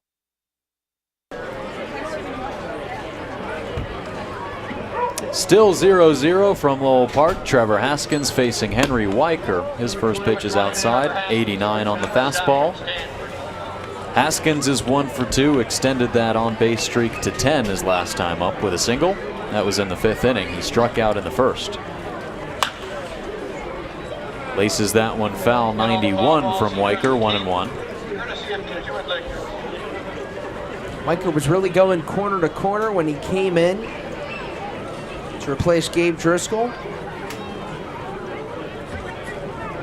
His 1-1 pitch is outside. He's got a tight breaking ball.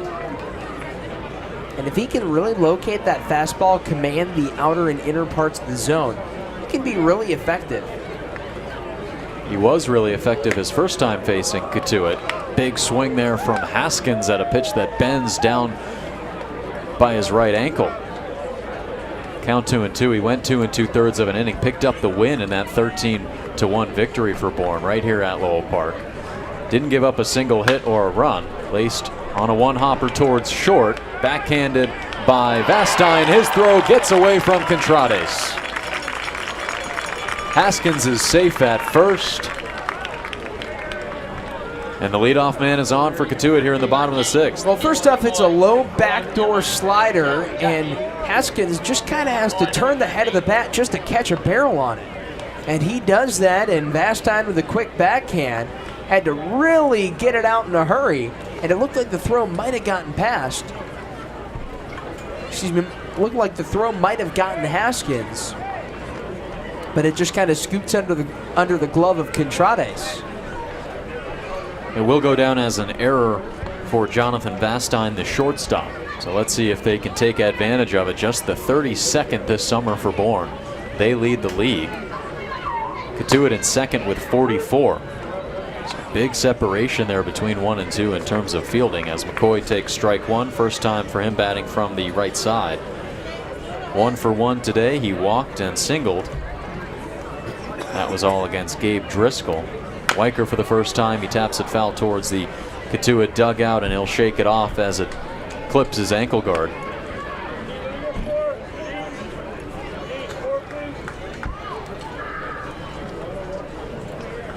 But McCoy been seeing it well. Ripped his 23rd hit of the year his last time up, now up to above 275 on the year. He's driven in 12 and walked 21 times, so done a great job just to get on base no matter what. He's now the team leader in on-base percentage. He's got a 425 OBP clip. So he's reaching base just under in half of his at-bats this summer, which is a really impressive mark. He's behind 0-2 here against Weicker. Runners on first, and the fastball misses up high.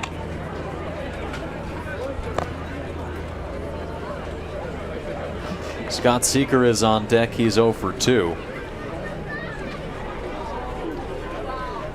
Making his first start in front of the Cotuit faithful. The 1-2 to McCoy.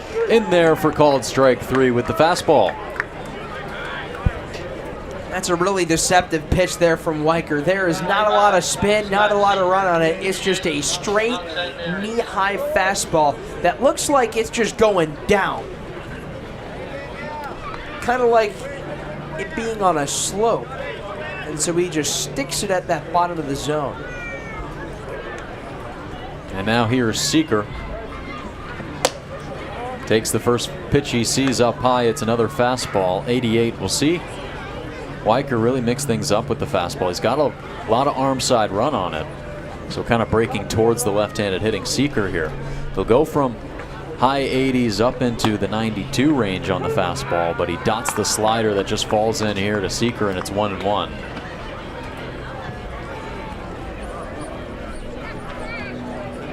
Seeker a big opportunity with the bases loaded in the 4th inning, but he struck out a big time K by Driscoll. He swings and misses through this one, 90 from Weicker, and it's 1-2.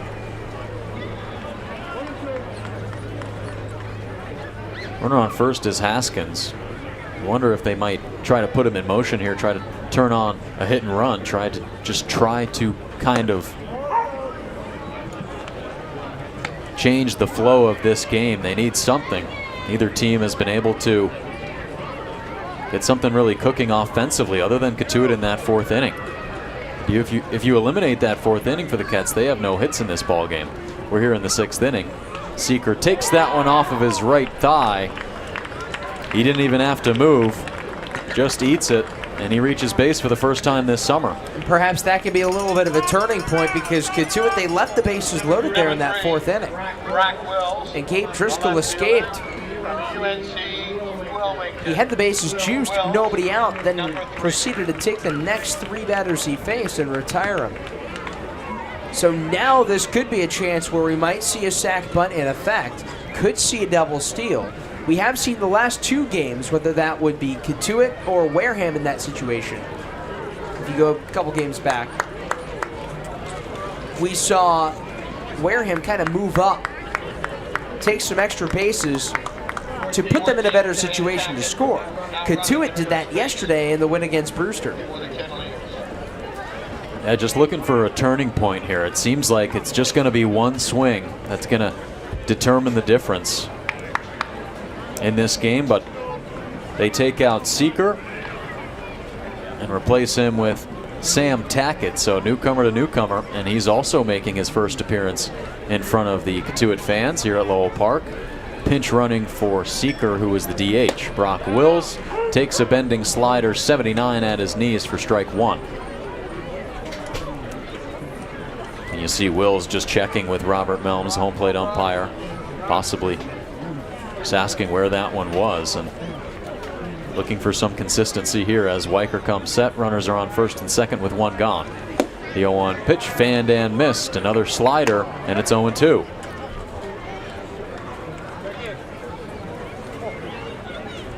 Brock Wills faced Henry Weicker once the last time he was out on the mound. Struck out swinging on a full count. 0-2 pitch. Fastball, and he stays alive. That one goes straight back to the parking lot. There was a lot of traffic there earlier. Looks like it's cleared out, so no broken windshields. It's always a great sign. We hope. We hope, yes. Can't play the guessing game. Wills calls time. As Weicker was taking his time, Wills will regather. And a time charge now by Robert Melms. Just a formality. Runners are still on first and second for Brock Wills, who so far is 0 for 2. He reached on a fielder's choice in the second, flew out to center field. 0-2, just barely tapped foul off of home plate, and he stays alive once again. Heads up swing there, kind of a defensive cut. Gets it off that end of the barrel, because that would be a beautiful front door slider for a called strike had Wills not swung and got a piece of it. Wills in his last at-bat had the bases loaded. He was 2 for 2 with the bases juice going into that AB. 444 with runners in scoring position, but he takes strike 3 down the middle. Well, two-seam run to it. Bending in there for a strikeout for Henry Weicker.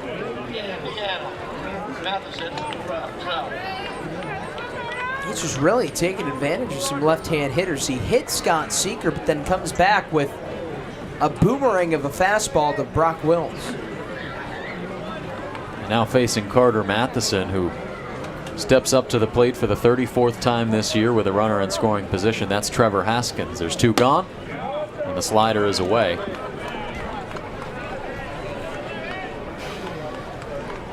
Batting .375 with runners in scoring position and 2 out is Matheson this year. .266 overall.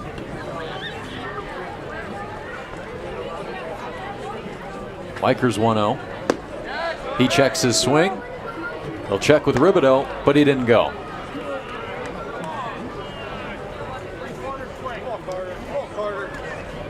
It's great barrel control there from Matheson. He nearly goes around if he did.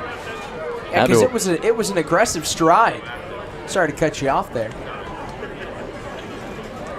Oh, but you make a good point. Really looked like he was going to put a charge into it. It just holds up at around 45%. As you saw, Scott Landers had some words for Robert Melms after it. It's a big moment. The 2-0 pitch on the way, 2 gone. Runners are on first and second for Carter Matheson. Here it comes. Taken inside. That's strike 1. Kind of a crossover there. Pinckney, the catcher, sets up away. Weicker throws in. So to the naked eye, it kind of looks like a ball because Pinckney's all the way over to his right to get it, but that is right on that inner third. On arm side run. You saw more of it there. Here's the 2-1. Goes back to the slider, and it falls low and away. 3-1 to Matheson, who's 0 for 2. He flew out to center, flew out to left field. But now in a hitter's count here at 3-1. Haskins led off the inning by reaching on an error. He stands on second. Seeker was hit by the pitch, replaced by Sam Tackett. Turned on, rolled towards second. Charging in on is Eblin. He flips to first in time to get Matheson. And they leave 2 on the base paths. And the score stays right where it's at 0-0. We go to the top half of the 7th inning on the Cats Digital Network. 0-0 your score from Lowell Park. Or on their website at capecodcoffee.com. Gear up during the season by going to the Cotuit Kettleers store at Lowell Park, your place for all things Cats merch. Can't make it to the ballpark? You can order the latest apparel and accessories on kettleersstore.org. Missed last night's game? Catch up on everything that happened with daily recaps and sidebar stories from Shane Patagna and Jimmy Middleton by visiting cotuitkettleers.org/blog. Stay in touch with the Cats on our social media. You can follow us on Facebook, Twitter, and Instagram by going to Cotuit Kettleers to keep up to date with scores, pictures, behind-the-scenes content, and more. Follow us today. Cotuit Kettleers baseball clinics offer instructional baseball clinics for boys and girls ages 6 through 17, geared to their individual needs and skills. All participants have the opportunity to learn fundamental skills as well as good citizenship, sportsmanship, and character from skilled, experienced coaches and top collegiate baseball players. Clinics begin Monday, June 27th and end Friday, July 29th. To sign up, go to info.collegebaseball.com. Top of the 7th inning, 0-0. Jonathan Vastine digs in. He's 0 for 2, and he's facing Cam Schulke, who's out there for his 3rd inning of work. He relieved Finn McElroy and gets a spear and a miss from Vastine for strike 1. McElroy went 4 strong frames, gave up just 1 hit, walked 1, and struck out 3. His best outing of the summer. What a way to finish the regular season. Schulke ahead 0-2 here on Vastine. Sidearm slot called strike 3. 68 on the sweeper from Schulke. His 3rd strikeout of the evening. If you're Vastine there, what more can you do? That's a pitch that until the last half second, it's looking like it's in the opposite batter's box. And then just when you thought it was out, it pulls back in for strike 3. Derek Bender shoots this one foul. So only 2 guys in this order haven't faced Schulke yet. And they're due up this inning. Derek Bender, the man at the plate, and Bryce Eblin, who stands on deck.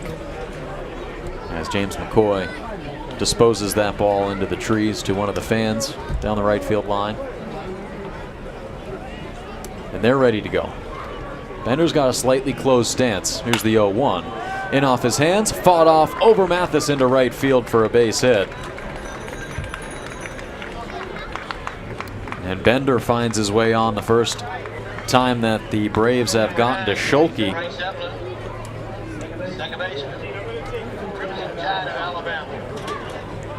That's the first hit since Bryce Eblin led off the 2nd for Bourne. And you were talking about that close stance of Bender, partner. I think that's part of the reason why it's such an advantage, because you can get something right over the heart of the plate and you just take it opposite field. It's got to be something that helps you against a guy like Schulke, too. Oh, absolutely, because you're getting stuff jammed at you around the front door, so you're able to just fight it off, take it the other way.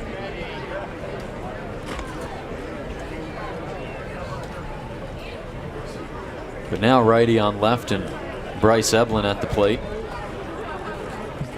Could really use some weak contact, a ground ball on the infield. But he locates that slider really nicely on the outer half there to Eblin. And he's ahead 0-1. Eblin is 1 for 2. He flew out to James McCoy his last time up, but singled into second. He's got a man on first, and Bender, it's tapped foul right off of home plate towards the on-deck circle, and it's 0-2.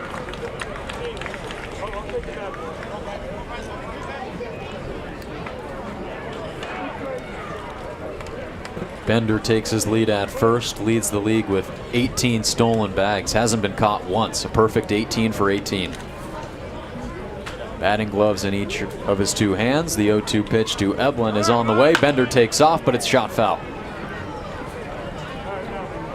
If you're going to try the hit and run, you might as well do it with the top base stealer in the league and one of the hottest hitters in this lineup, in Bryce Eblin.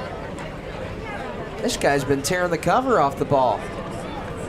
405 average over the last month, which is the second most in the league.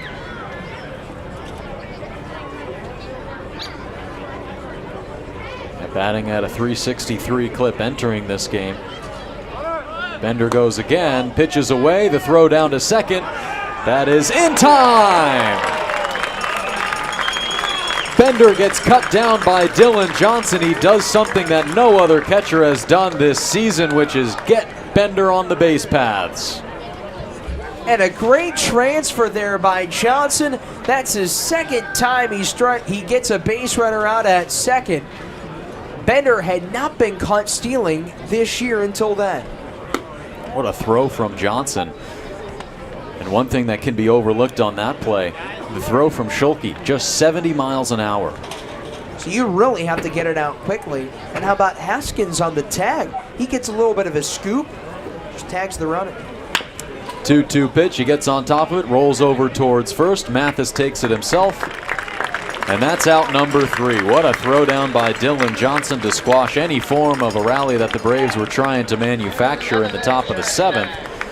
The score stays right where it's at, 0-0 as we go into the home half of the 7th inning on the Cats Digital Network. .com/CK.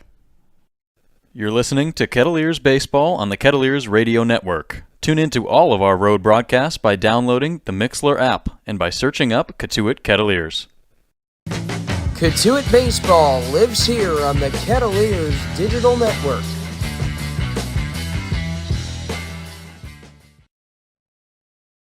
You're listening to Kettleers Baseball on the Kettleers Radio Network. Tune into all of our road broadcasts by downloading the Mixlr app and by searching up Cotuit Kettleers.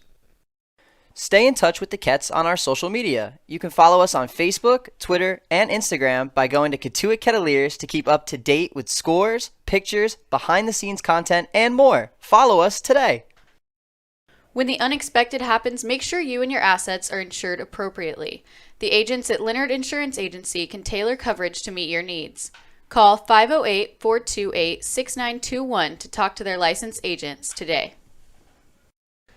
This year, the Cape Cod Baseball League celebrates its 100th anniversary. For over a century, baseball has been a staple on Cape Cod, producing over 1,600 Major League Baseball players. To learn more about the Cape League Centennial Celebration, go to capecodbaseball.org today. Gear up during the season by going to the Cotuit Kettleers store at Lowell Park, your place for all things Cats merch. Can't make it to the ballpark? You can order the latest apparel and accessories on kettleersstore.org. Missed last night's game? Catch up on everything that happened with daily recaps and sidebar stories from Shane Patagna and Jimmy Middleton by visiting cotuitkettleers.org/blog. There's a weekend in July where the baseball world revolves around a village in upstate New York. Baseball Hall of Fame induction weekend in Cooperstown is an unforgettable experience filled with family-friendly activities and priceless moments. Make your plans today for July 21st through the 24th for the induction of Fred McGriff and Scott Rowland as the class of 2023. Visit baseballhall.org today for the entire schedule. See you in Cooperstown, where the journey becomes legend. Trotter Harlan leads things off for the Cats here in the bottom of the 7th. A great 3 innings pitched by Cam Schulke in relief of Finn McElroy. Keeps the Braves right where they're at. And now Cotuit just got to try to find a way to put the bat on the ball offensively. They got 3 hits, and now Trotter Harlan, a man who can really pound the ball, takes up and in. Not a guy who necessarily drives it out of the ballpark, but he can really connect. The 1-0 pitch, he takes low and away for strike 1 against Garrett French, the new pitcher in for the Bravos. He's making his second appearance, first time out just a couple days ago. 9-7 win at Chatham on July 29th. He went just 1 inning, gave up 2 hits and 4 earned. Walked 2, struck out 2. So a chance for him to just get some more time as he's still relatively new to this Cape roster. Here's the 2-1 to Harlan. Floater into center field, past Devlin, it sinks in for a base hit. So they lead off the 7th inning, and for the 2nd inning in a row with a base runner. Well, you just said it, Harlan.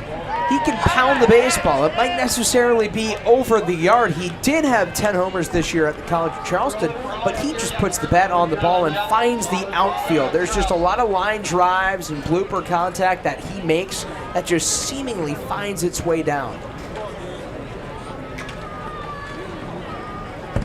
Now Dylan Johnson showing bunt. He lays it down straight back towards the mound. Over to get it, the new pitcher, and it's in time, but a perfect sacrifice bunt put on by Dylan Johnson and Trotter Harlan. He moves up into scoring position with 1 gone. That's just one of the many great things about a tightly contested, scoreless pitching duel. Of course you're going to get great pitching, you know that.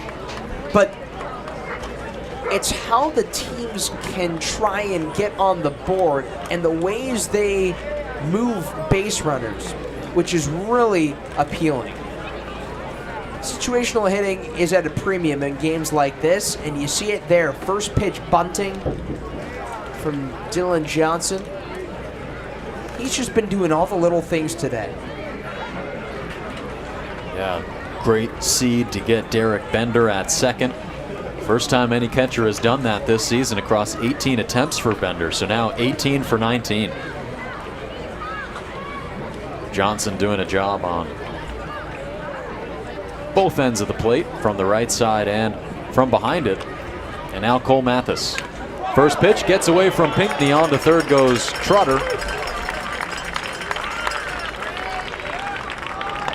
Advances to just 90 feet away on the wild pitch. Certainly something Bourne doesn't want to have. They just had that mound conversation with Pinckney and French. But then you have a run 90 feet away from the guy who's got 42 driven in this summer. That's the league lead.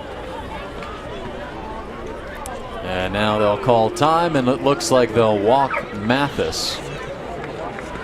And that's a smart move, because right now there's an open first and second. But by putting Mathis on first, Joe, that means that, well, one, the most dangerous run producer in the league is at first, and now there's a double play ball. But the most dangerous run producer over the last 8 days in the league is now at the plate. 13 for 31. He's driven in 15. Line drive, right center field. Going back on it, Shufreda brings that down. Here comes Harlan from third, and he will score the first run of the game. 1-0. Cotuit takes the first lead here in the bottom of the 7th. Well, there you have it. 16 driven in for Keys through 10 games. And that was lashed into the gap in right center. Shufreda kind of playing a little bit already towards that gap, well off that right field line. And if he doesn't play that close to the alleyway, that's extra bases and a multiple run lead. Mathis still leads at first. The first pitch to Trevor Haskins, a slider low and away. Now 16 driven in for Sean Keys. That's across his first 8 games, batting in a .419 clip heading into this one as the 1-1 pitch is straight back to the fencing.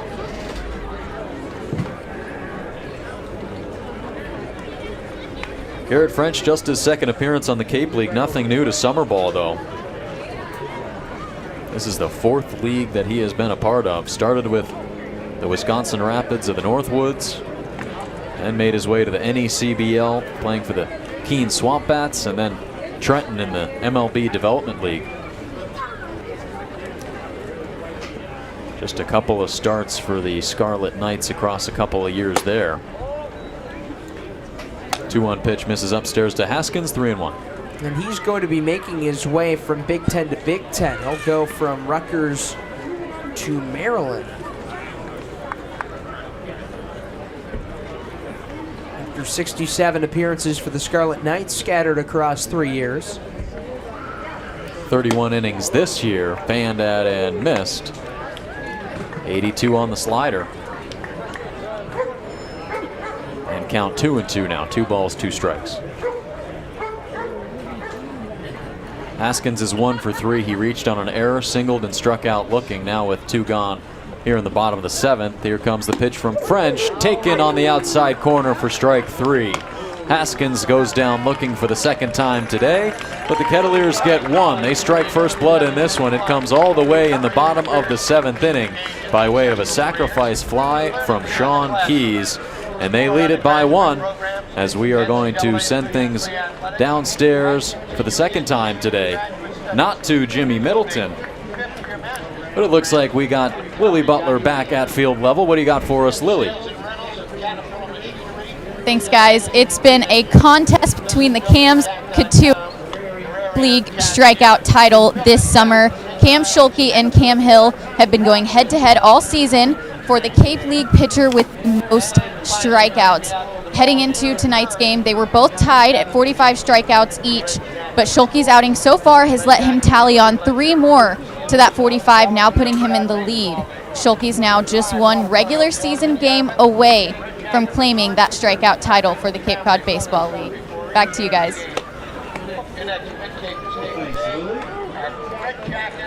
Thanks, Lily. And right on cue, Cam Schulke makes his way back out to the mound for his 4th inning of work. That's right. He went 4 innings in an appearance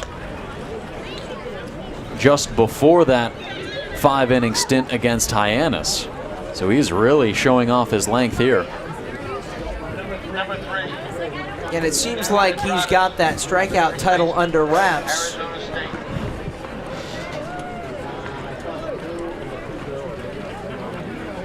Derek Clark, the workhorse for Orleans, though, right behind him at about 38.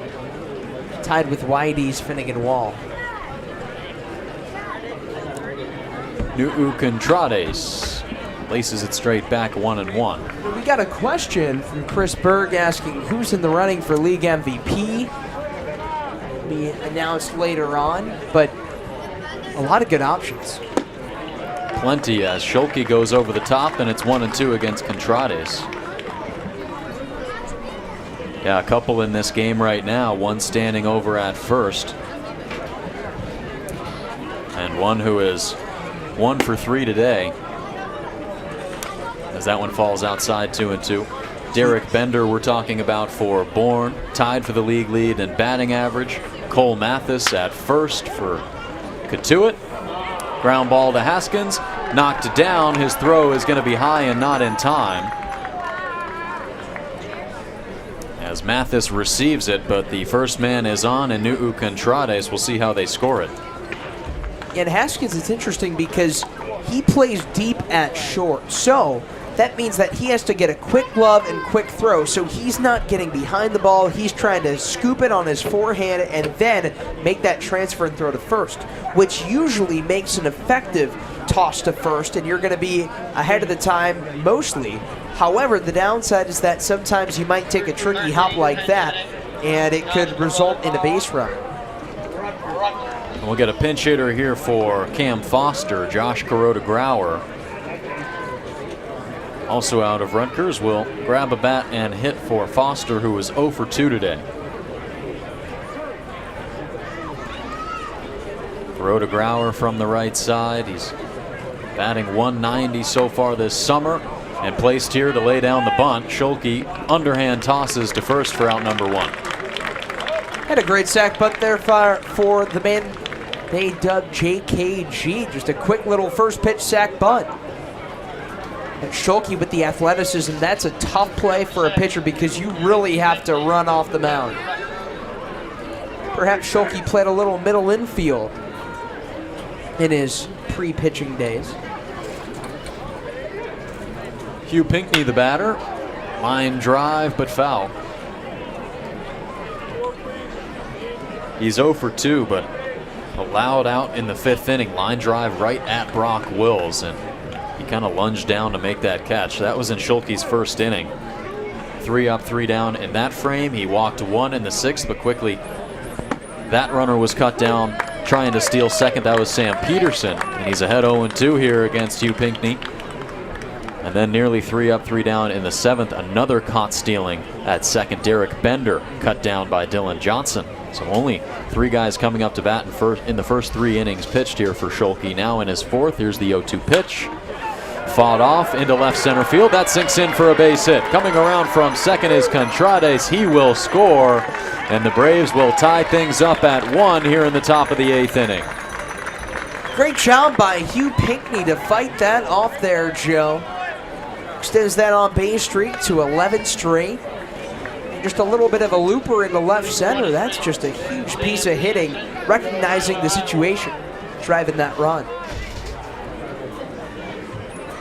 Just trying to take something off of his hands, put it into shallow outfield, and he does just that there. So he stands on first, 1-1 the score with 1 gone. As Sam Peterson digs in, he is 0 for 1. He walked his last time up, but was caught stealing. Line drive, left side into left center field. That's a base hit. Pinckney will move up to second. Wills battles it at his feet, but the runners will stay where they're at with 1 gone. That brings up Pete Shufreda with runners on first and second.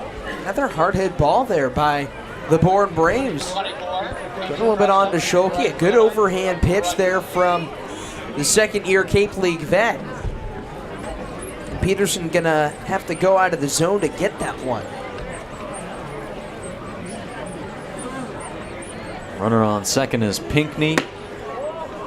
Peterson at first. The first pitch to Shufreda misses low and away. 84 on that 2-seam sinker that breaks away from left-handed batters from Schulke, who's out there in his 4th inning of work. 1-0 pitch to Shufreda. Going to have to wait as he checks back at Pinckney on second. So now it's just a matter of getting out of the inning. 1-0 pitch, a high hop towards first. Mathis will play it and underhand it. Schulke taps the bag for out number 2. They'll both move up into scoring position, but with 2 gone for the top of the order. This is the inning where Cam Schulke really gets to show off his athleticism. Made that play on the sac bunt coming off the mound. That time he comes and practices PFP, pitcher's fielding practice, and gets over to first, makes the stop. You can't neglect those PFPs. It's vital. Plays a huge role in the game, and especially in big moments. Pitchers are athletes too. I know we mentioned that in yesterday's game. First pitch to Gage Harrelson. Little tapper, right side. Charging in is Schulke. His throw, it hits off of Harrelson running towards first. Goes back. Harlan's throw, not in time. They both score from second and from third on just an unlucky play there on the infield from Cam Schulke. It goes off of Harrelson, a fortuitous bounce for the Bravos, and they take a 3-1 lead. And that was just a perfectly placed wedge shot off the bat of Harrelson, and he was just flying up that first baseline, but here comes this moment. I mean, this is such an important moment in this game. Mike Roberts coming out, and he's asking the home plate umpire, Robert Melms, whether Harrelson was in that baseline. We've seen that affect the Kettleers the other way. Roberts pleading his case to try and see if it could go in their direction this time. Schulke just kind of throwing a dart there to first base.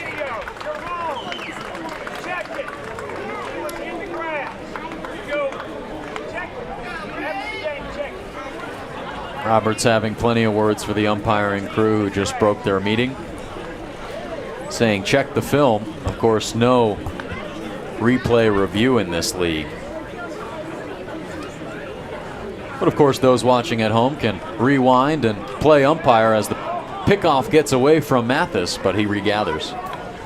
Roberts was saying that Harrelson flying up that first base line was on the grass, of course, which you cannot do because you're pretty much in play and into the path of the pitch.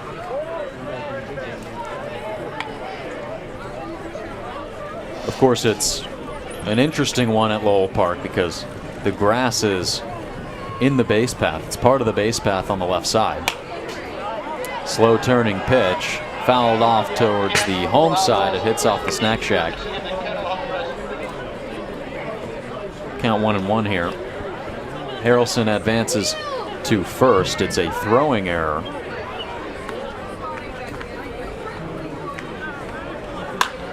Line drive, left side, into the forest. Looks like that would be an error on Cam Schulke. But both runs come in to score. Tough one there to figure out, but the Braves lead at 3-1. The 1-2 pitch to Jonathan Vastine is on the way. Line drive, center field. Matheson to his right. Out number 3.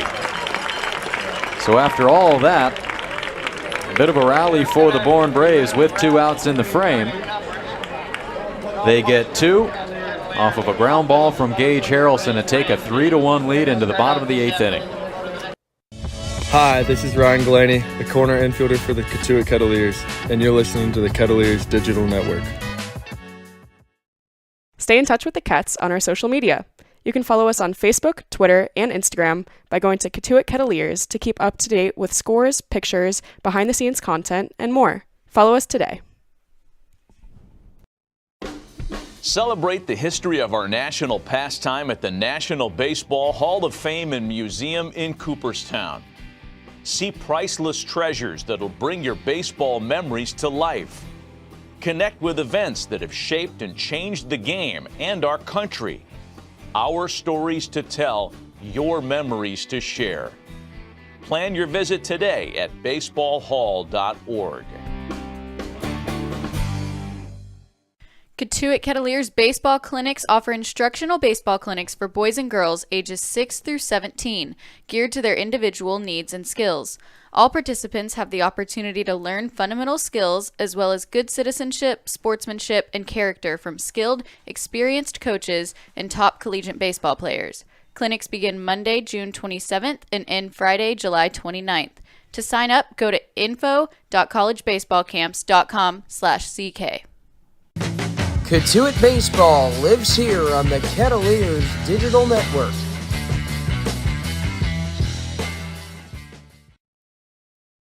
Cape Cod Coffee is a proud sponsor of the Kettleers. They offer breakfast and lunch as well as indoor and outdoor dining. Check out Cape Cod Coffee at their 3 locations on Route 130, at Mashpee Commons, at Wareham Commons, or on their website at capecodcoffee.com. Stay in touch with the Kets on our social media.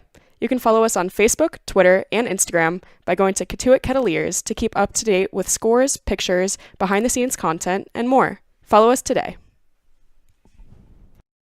When the unexpected happens, make sure you and your assets are insured appropriately.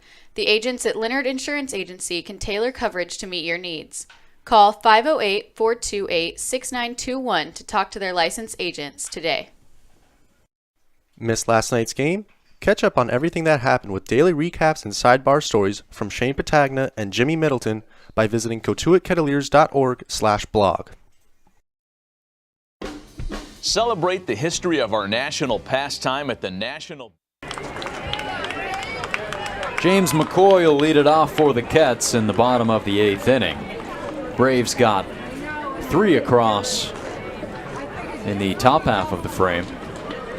Off of a really tough play made by Cam Schulke. Going down the first base line was Gage Harrelson. It hit off of his left shoulder. And then the runners on second and third were able to score as it careened towards second base. So they hold a 3-1 lead. They got 1 run in the bottom of the 7th off a sacrifice fly from Sean Keys. And now James McCoy swings and misses at an 88-mile-an-hour fastball up and in from Ryan Free. Free, the new pitcher in for the Bravos out of Texas Tech, the 4th arm used today. This will be his 9th relief appearance for Scott Lander's Braves. The 0-2 to McCoy. He lunges at it and just barely taps it to stay alive. And Free is a workhorse. 27 appearances this year at Texas Tech, coming from Grayson College. 8 this summer for Bourne. And he's been one of their late innings guys. He's finished 5 of those 8 games.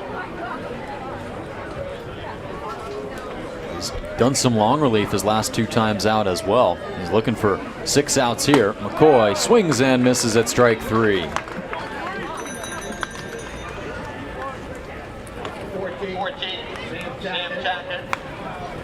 Just a really sharp fastball there from Ryan Free.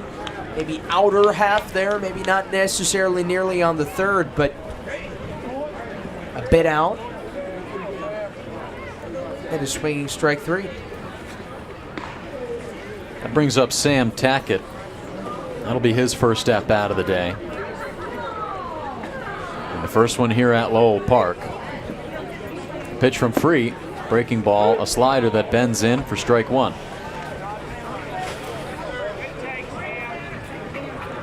Tackett replaced Scott Seeker as a pinch runner back in the 6th inning. He was hit by the pitch. An inning where they had runners on first and second with 1 gone. The next pitch bounces over Pinckney, count 1-1. So it's not to say they haven't had opportunities. Loaded the bases up in the 4th, then put them on first and second with 1 gone in the 6th. Put a couple on an inning ago in the 7th. They struck first. It's 3-1. 4 hits apiece for Bourne and Cotuit. Line straight back by Tackett, 1-2. And that's such a pivotal moment there. We're talking about that 2-run error by Bourne. It was great hustle by that last runner to come in to score, and Sam Peterson. But I mean, Cam Schulke, not much you can really do about that. And then, of course, the controversial call. Was he in the baseline? Was he not? 1-2 to Tackett, taken low, cold strike 3 down around the knees. Tackett can't believe it, neither can Mike Roberts. 2 quick strikeouts here, 1 swinging, 1 looking for Ryan Free.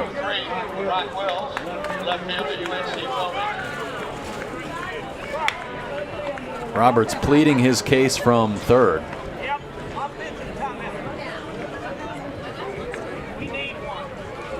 And he's going, we need one, meaning we need a timeout. He's just shaking his head to Brock Wills and probably just talking about how you can put the bat on something here. Who knows? Roberts going after Robert Melms, the home plate umpire. Didn't quite like that call. He's argued a couple calls today. Yeah, and sometimes maybe that conference could be about an adjustment. Handling this strike zone against Ryan Free, which is important. Just got to have good awareness at the plate, because that strike zone can vary. And Free's been pounded in the heart of the plate. Just 1 ball and 8 pitches. He's been pounding the zone, lefty on lefty. Wills takes a slider for strike 1. So make that 8 strikes on 9 pitches for Ryan Free since entering this game. 5.10 ERA entering this one across 12 and 1 innings pitched. 12 and a thirds innings pitched, I should say. Low and away, 1-1 to Wills here. Struck out 14, now up to 16 in 13 completed innings. And he's walked just 2. It's such a great mark to have as a reliever. Keeping those walks at a minimum and those strikeouts at a maximum. But he misses low and away to here to Wills, and it's 2-1. We saw a little bit of that from Gabe Driscoll. He came into this game just walking 6 batters. He walked only 2 today, so that's 8 batters walked in over 20 innings of work. And he's normally a reliever as well. 2-1 pitch ties up Wills.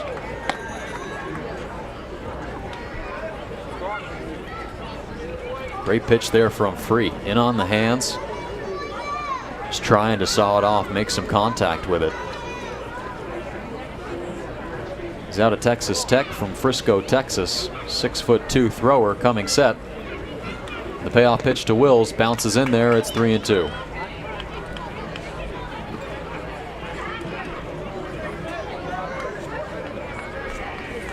Wills 0 for 3 today.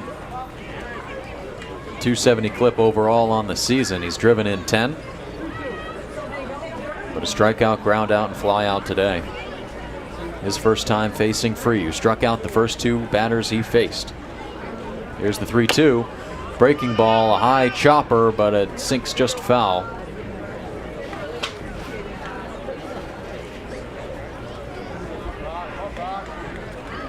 As it looks like we got a couple of defensive adjustments. Bryce Eblin at second, replaced by Joshua Kuroda-Grauer. And Eblin moves over to third to replace Cameron Foster. Fans cheering on Brock Wills. The 3-2 pitch on the way. Swing and a tapper towards the Bourne dugout. How about this fight from Brock Wills right now? 7 pitches, he's worked it to 3-2.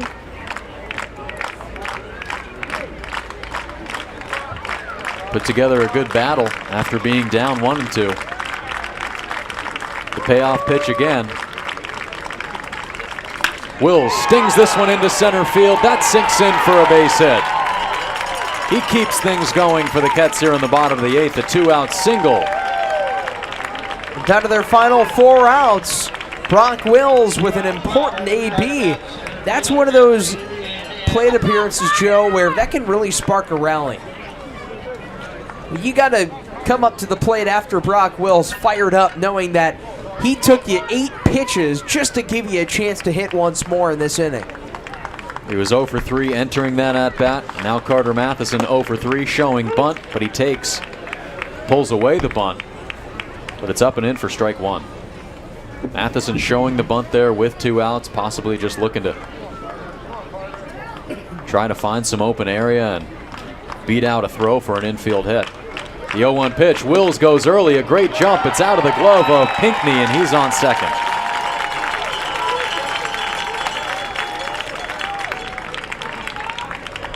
A great jump there from Brock Wills. Regardless of whether Pinckney would get a throw off or not, he was going right into second with a stolen bag. And now immediately Scott Landers exits the dugout after Brock Wills just snagged his 4th bag of the summer.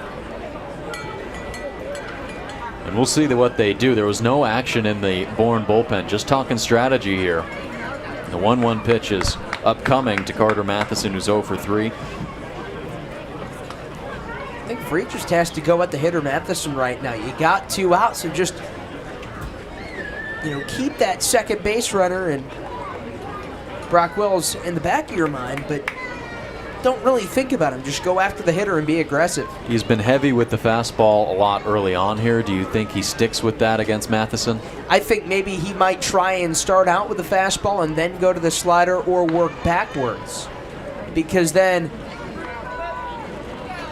if you get that second strike, you want to put yourself in a great position to throw that put-away pitch, that strike 3 pitch that has worked for Free. He struck out a pair of batters. So it's almost like he's setting himself up for what he's going to try and do with 2 strikes. Runner on second is Brock Wills. A 1-1 pitch is on the way. Slider to the right of Pinckney, and he regathers. That's a tough one for Wills because he gets a good secondary lead. He takes a couple extra shuffles in the dirt, but he's watching Pinckney about halfway between second and third.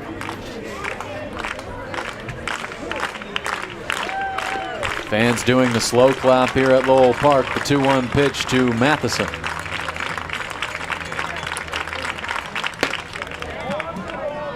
Just outside. Boy, if that missed, it did not miss by much. Great pitch from Ryan Free, and it's 3-1.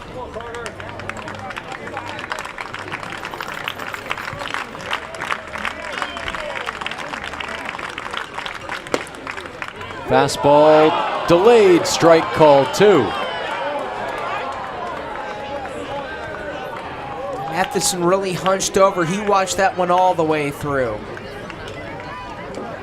He was ready to heave that bat towards the dugout and accept his walk, but now the count run full. Payoff pitch, here it comes. Breaking ball, called strike 3 at the knees. Matheson tosses his bat and looks right in the eyes of Robert Melms, who rings him up on a slider down around the knees. 3-1 the score. 3 strikeouts for Ryan Free, and they strand a man in scoring position, down 2 as we go to the top half of the 9th inning on the Cats Digital Network. Hall of Fame and Museum in Cooperstown. See priceless treasures that'll bring your baseball memories to life. Connect with events that have shaped and changed the game and our country. Our stories to tell, your memories to share. Plan your visit today at baseballhall.org. Gear up during the season by going to the Cotuit Kettleers store at Lowell Park, your place for all things Cats merch. Can't make it to the ballpark? You can order the latest apparel and accessories on kettleersstore.org. Cape Cod Coffee is a proud sponsor of the Kettleers. They offer breakfast and lunch as well as indoor and outdoor dining. Check out Cape Cod Coffee at their 3 locations on Route 130, at Mashpee Commons, at Wareham Commons, or on their website at capecodcoffee.com. Cotuit Baseball lives here on the Kettleers Digital Network.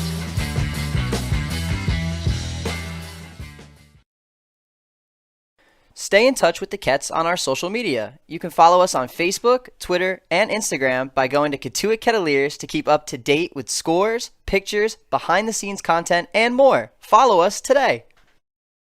You're listening to Kettleers Baseball on the Kettleers Radio Network. Tune in to all of our road broadcasts by downloading the Mixlr app and by searching up Cotuit Kettleers. Cotuit Baseball lives here on the Kettleers Digital Network.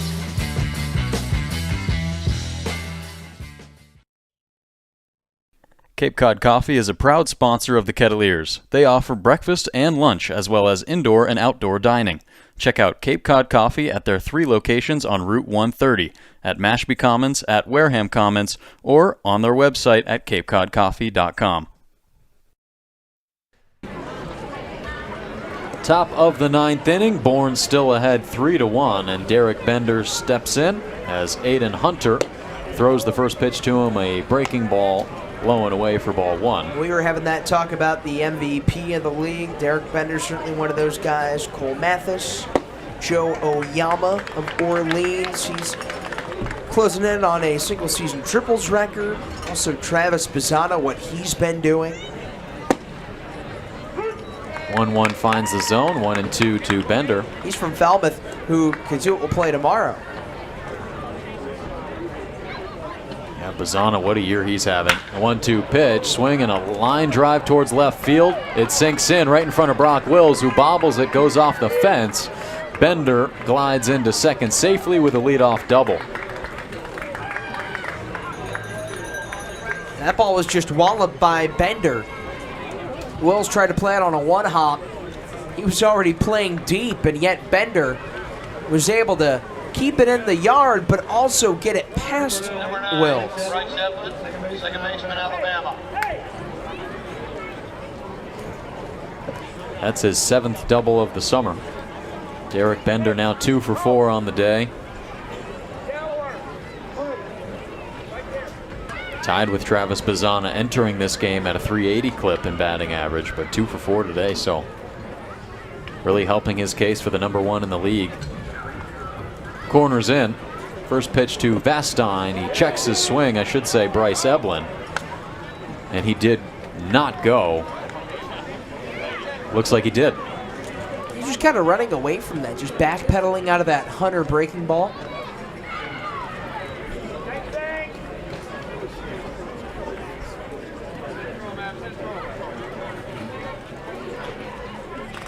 You look at guys who are among the league leads in batting average. 0-1 pitch, broken bat, foul, dribbler to the right side. Cam Smith out of Hyannis leads that mark, 56 base knocks, but he stepped up to the plate 160 times. That's 20 more than the man with the second most hits in Joe Oyama. That's right, you forget about Cam Smith. He's got an on-base streak north of 30. He's reached base in 30 straight games and counting. I mean, that's just incredible stuff there. So that's worthy of being in the running for most valuable player. Perhaps maybe one of the deepest MVP races we've seen. Incredibly deep MVP race, as another man in the top 5 in that race is at the plate right now. I should say in the top 5 in batting average. That's Bryce Eblin. He takes low and in, 1-2. Runner going to second is Bender, but it looks like the ball may have hit Eblin. But now Bender, as he made that slide into third, looks like he's a bit shaken up. Yeah, he just slid into that base and there was no throw, so got a little stinger sliding. So that one was off of Johnson. Johnson didn't really know where it went. And so he went down to pick it up. He sees Bender break for third, so he goes down to try and get it, but then he collides slightly with Eblin. Runner just 90 feet away, infield in, the 1-2 pitch to Eblin. Hunter deals. Fastball laced straight back up the middle, and he'll bring home Bender from third and extend the lead to 4-1. Just a good base knock there. There's a big gap up the middle, but there's not much of a gap around the infield. And now Eblin having to take a timeout and shake off, looks like around that right ankle.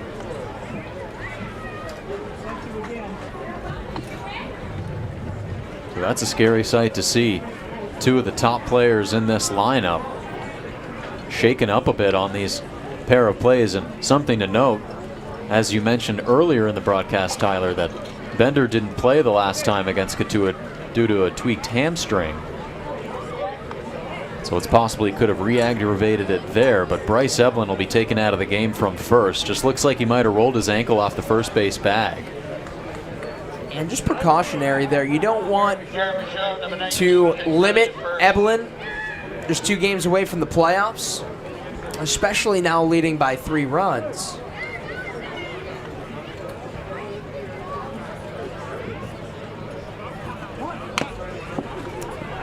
Laying down the bunt is Nu'u Contrades. It's foul.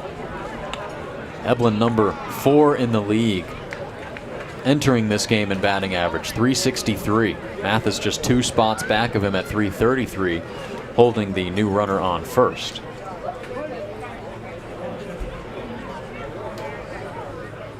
Aiden Hunter comes set. Contrades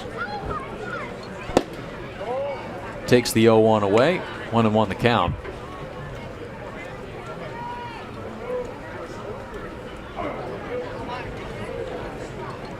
As it looks like the runner on first is Garrett Michelle. He's got a short lead, 1-1, a high hop towards second. Harlan taps on the bag there, and on to first is in time to get Contrades. Big time twin killing there, turned by Harlan, and they get 2 with Josh Kuroda-Grauer stepping up.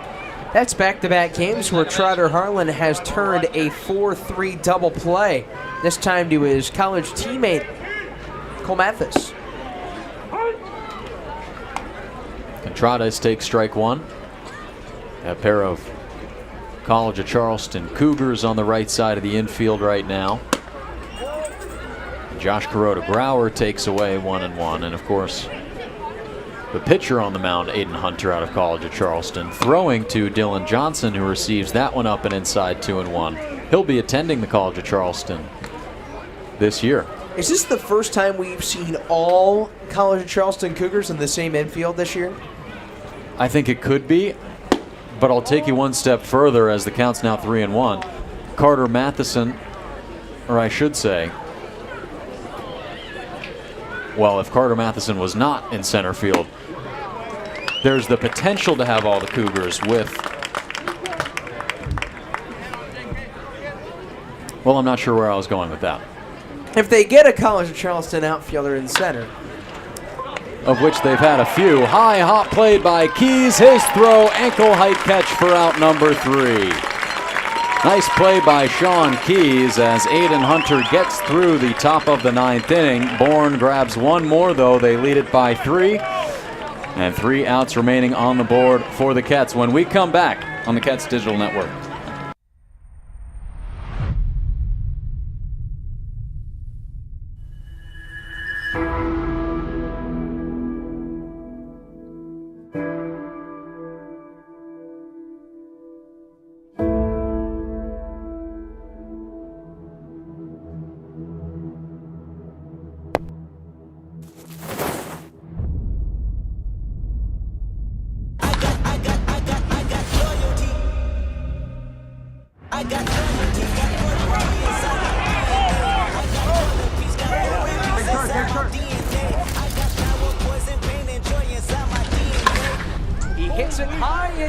to left field. This ball is crushed.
Last chance for the Kettleers here in the bottom of the 9th inning. They'll start it off with Trotter Harlan, batting in the number 8 spot tonight, and he'll be facing Ryan Free, who got through that first inning pitched in the 8th inning.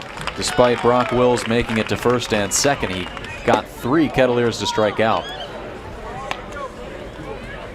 Last 2 batters he faced working to a 3-2 count. Wills, a single, Matheson, a strikeout. Second pitch to Harlan on the ground, off of his glove, right to short, and Vastine has out number 1.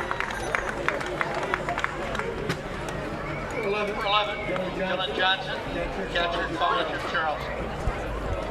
We're going to call that a 1-6-3 putout. I guess so. You got to give the assist to the pitcher. From Free to Vastine, over to Garrett Michelle, who stays in the game and plays first. Swing and a high hop towards short again, charging in on it. Vastine, his throw well in time to get Johnson. 2 quick outs here for Ryan Free and the Braves, and the Kets are down to their final out. Cole Mathis digs in. He's in that MVP conversation, as we've been talking about. But as far as who determines who the MVP is, we're not so sure. We're assuming people from the league. You'd have to assume the league would do it because there really isn't a big media contingent, at least like consistent. So it's not like the Baseball Writers Association of America that can make that award.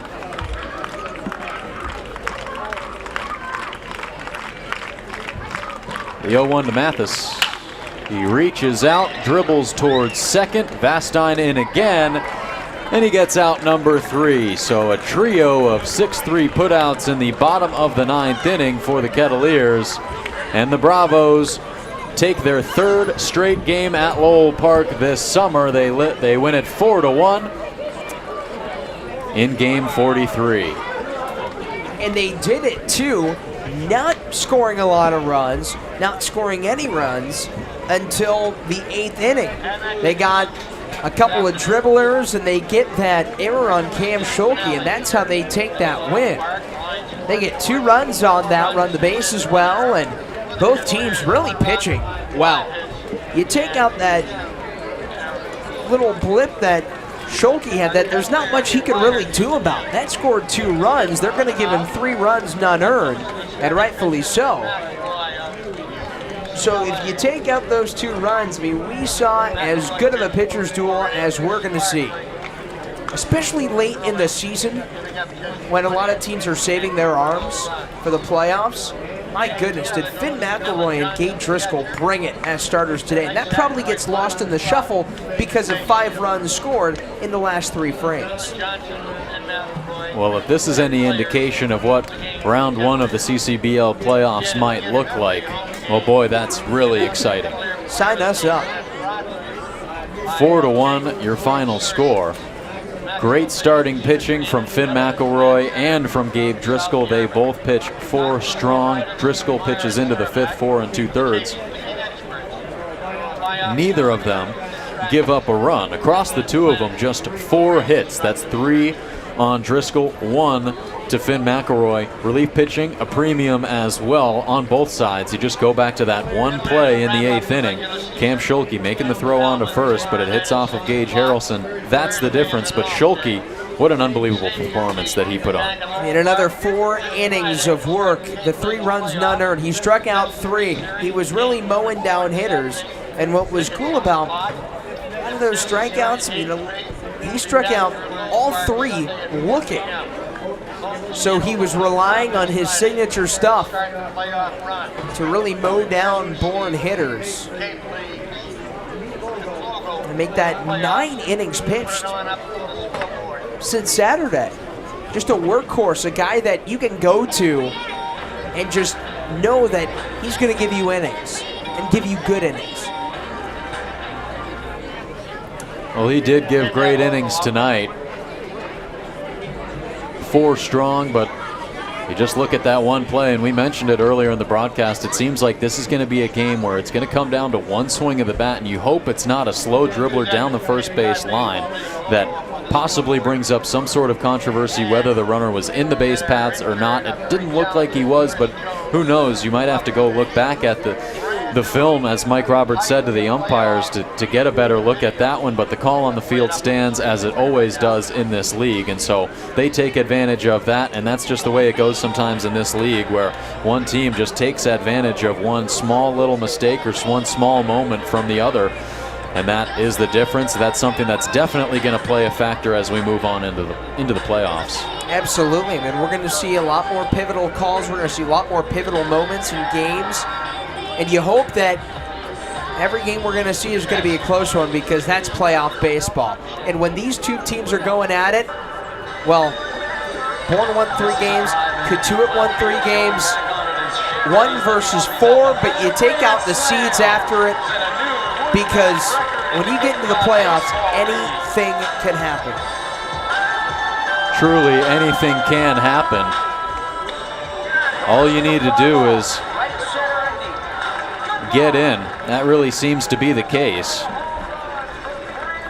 But Kettleers have set themselves up pretty nicely right there in that number 1 spot. They fall to 28-14-1 on the season, still sitting at 57 points. Hyannis right behind them at 24-16-2, 50 points. Bourne moves up to 22-20-1, 45 points on the summer. We'll see how that game between Hyannis and Falmouth goes tonight, as we'll see how these last couple games play out. But Bourne will play Hyannis tomorrow at Doran Park. Those two, the number 4 and number 2 teams in the West Division, playing that final game of the regular season. Cotuit will finish up their regular season tomorrow night at Falmouth. A 6 p.m. start from Gov Fuller Field. 3rd and final time will be at the Gov for this regular season. They've won one game, I should say, there so far this year. The other one they lost. That was the July 4th game against Falmouth. And Falmouth, they've been playing some pretty good baseball as well as of late, 8 of their last 10. So it should be a tough one tomorrow night as they look to just gain some momentum into the playoffs. Yeah, and riding a 4-game win streak too, and we know plenty about that top of the order, especially with a guy like Travis Bizana, and the Commodores have gotten great pitching as well. A guy like Joey Ryan, the hometown hero from Falmouth, he has yet to allow an earned run yet. He was an all-star, so they've got good pitching, but the bats is really where they get a lot of their production. It's going to be a fun game tomorrow, a great way to cap off what's been an impressive regular season. Oh, and Cotuit, they're going to try and look to win 29 games for the first time since 1995 tomorrow night. And that would be huge. They're sitting at 28 right now and 57 points. That's number 1 in the West Division. Of course, they have the luxury of playing some stress-free baseball these last 2 games against Bourne, having already clinched that Western Division. And so solidifying that home field advantage. But for Cotuit, they set themselves up really nicely, and they'll get to have home field for that first round of the playoffs. They'll have to take care of business here. They had that first round advantage last summer, going back to that series against Hyannis where they lost both games here at home. The only game they won was on the road. They're hoping to flip that script going into the first weekend series in round one. This time around, Bourne likely the opponent in that one, as Mike Roberts is joined with the rest of the team in a huddle after this one. A tough game as they really received some great pitching. It's something that we haven't talked about since seemingly the start of the season, Tyler, which is the offense not necessarily putting the bat to the ball today, not doing what they have done with situational hitting and runners in scoring position, but you just got to credit the great pitching from Bourne on the other side. Yeah, I think it was very adaptive pitching from Bourne because Cotuit did a great job loading up those bases in the fourth inning. They're the top bases loaded hitting team in the league, so you're going to have a little bit of a blemish at some point, and give credit to Gabe Driscoll for buckling down with a strikeout and then a pair of flyouts to end that fourth inning. But then Cotuit quickly responded in that seventh. They got the sac fly from Sean Keys, and he continues to swing a good bat. And now Mike Roberts will be joined at field level with Lily Butler in just a few moments after game 43, and Lily downstairs will send it down there right now. Joined alongside head coach Mike Roberts after the Kets take a 4-1 loss against the Bourne Braves here at Lowell Park. Coach, tonight, mostly a pitcher's duel up until those final frames, and Cam Schulke tallied on 3 more strikeouts to his name, which now puts him in the league lead with only 1 regular season game left. What has he brought to the table in his last 2 years at Cotuit? Oh, we were just talking about that in our team huddle. Cam came in. We knew little about him last year from a small school up north in Wisconsin or somewhere. Then he transferred to a Florida junior college, and he has meant a tremendous amount to our club. He has bailed us out many a day the last year and this year, and he's extended his innings more this year in his outings. He's normally we would use Cam for usually 2 or 3, and he's actually gone 4 or 5 a couple times. So Cam, we will miss. He's got to be at Mississippi State a little bit early, his new school for physicals and et cetera, and he won't be here for the playoffs. So, but I do want to say thank you to Cam Schulke and his family's support, and for him being here for almost 2 complete years. Tonight's matchup was a potential first-round playoff look. Just what did you see from tonight to work on ahead of the first round of playoffs? Oh, lots. Lots of coaching mistakes today. Plus, we didn't do a great job base running, and defensively, a couple balls that we should have handled well, where runners moved up. And, but again, it all falls back to me. I can't ask players to play well if I don't teach them. And so, they've done a great job for us this summer. We've got a lot of new players, but we have to integrate them and get ready to go tomorrow against Falmouth, which will again be another learning experience. Falmouth swinging the bat really well right now. I think they're probably the hottest offensive team in the league. We'll go down there and see how we can bat them a little bit, because we know that we play Bourne in the first round, and then obviously we would play the winner of Hyannis and Falmouth, or if we can get to that. And I certainly don't talk about the second round. As I told the players, look, playoffs are yours, okay? If you want to play and compete and really dig down deep, it's up to you. I'm going to sit back and enjoy watching them play. All right, thank you so much for joining me, Coach. And like you said, tomorrow the Kets travel to Gov Fuller Field to face the Falmouth Commodores. First pitch at 6 p.m. for the last regular season CCBL game of the 2023 season. From Lowell Park for the Kettleers Digital Network, I'm Lily Butler. Well, thanks, Lily, and thank you, Mike Roberts. After game 43, they have just fallen to 28-14-1. Bourne up to 22-20-1, and some more great words from Mike Roberts, who's looking forward to tomorrow, game 44 against Falmouth, and potentially the hottest offensive team in the league. That's what Mike Roberts said, but they'll be looking towards Bourne this weekend. Falmouth tomorrow at 6 p.m. from Gov Fuller Field. For the Braves, they host Hyannis tomorrow at Doran Park, 6 p.m. But that's going to do it for us here tonight from Lowell Park. For myself, my broadcast partner, Dyler Danberg, broadcast producer, Abigail Lott, and sideline reporter, Lily Butler, myself, Joe Pratt. Thank you for joining us for Game 43 between Bourne and Cotuit. Your final score tonight from Lowell Park, The Braves 4, Kettleers 1.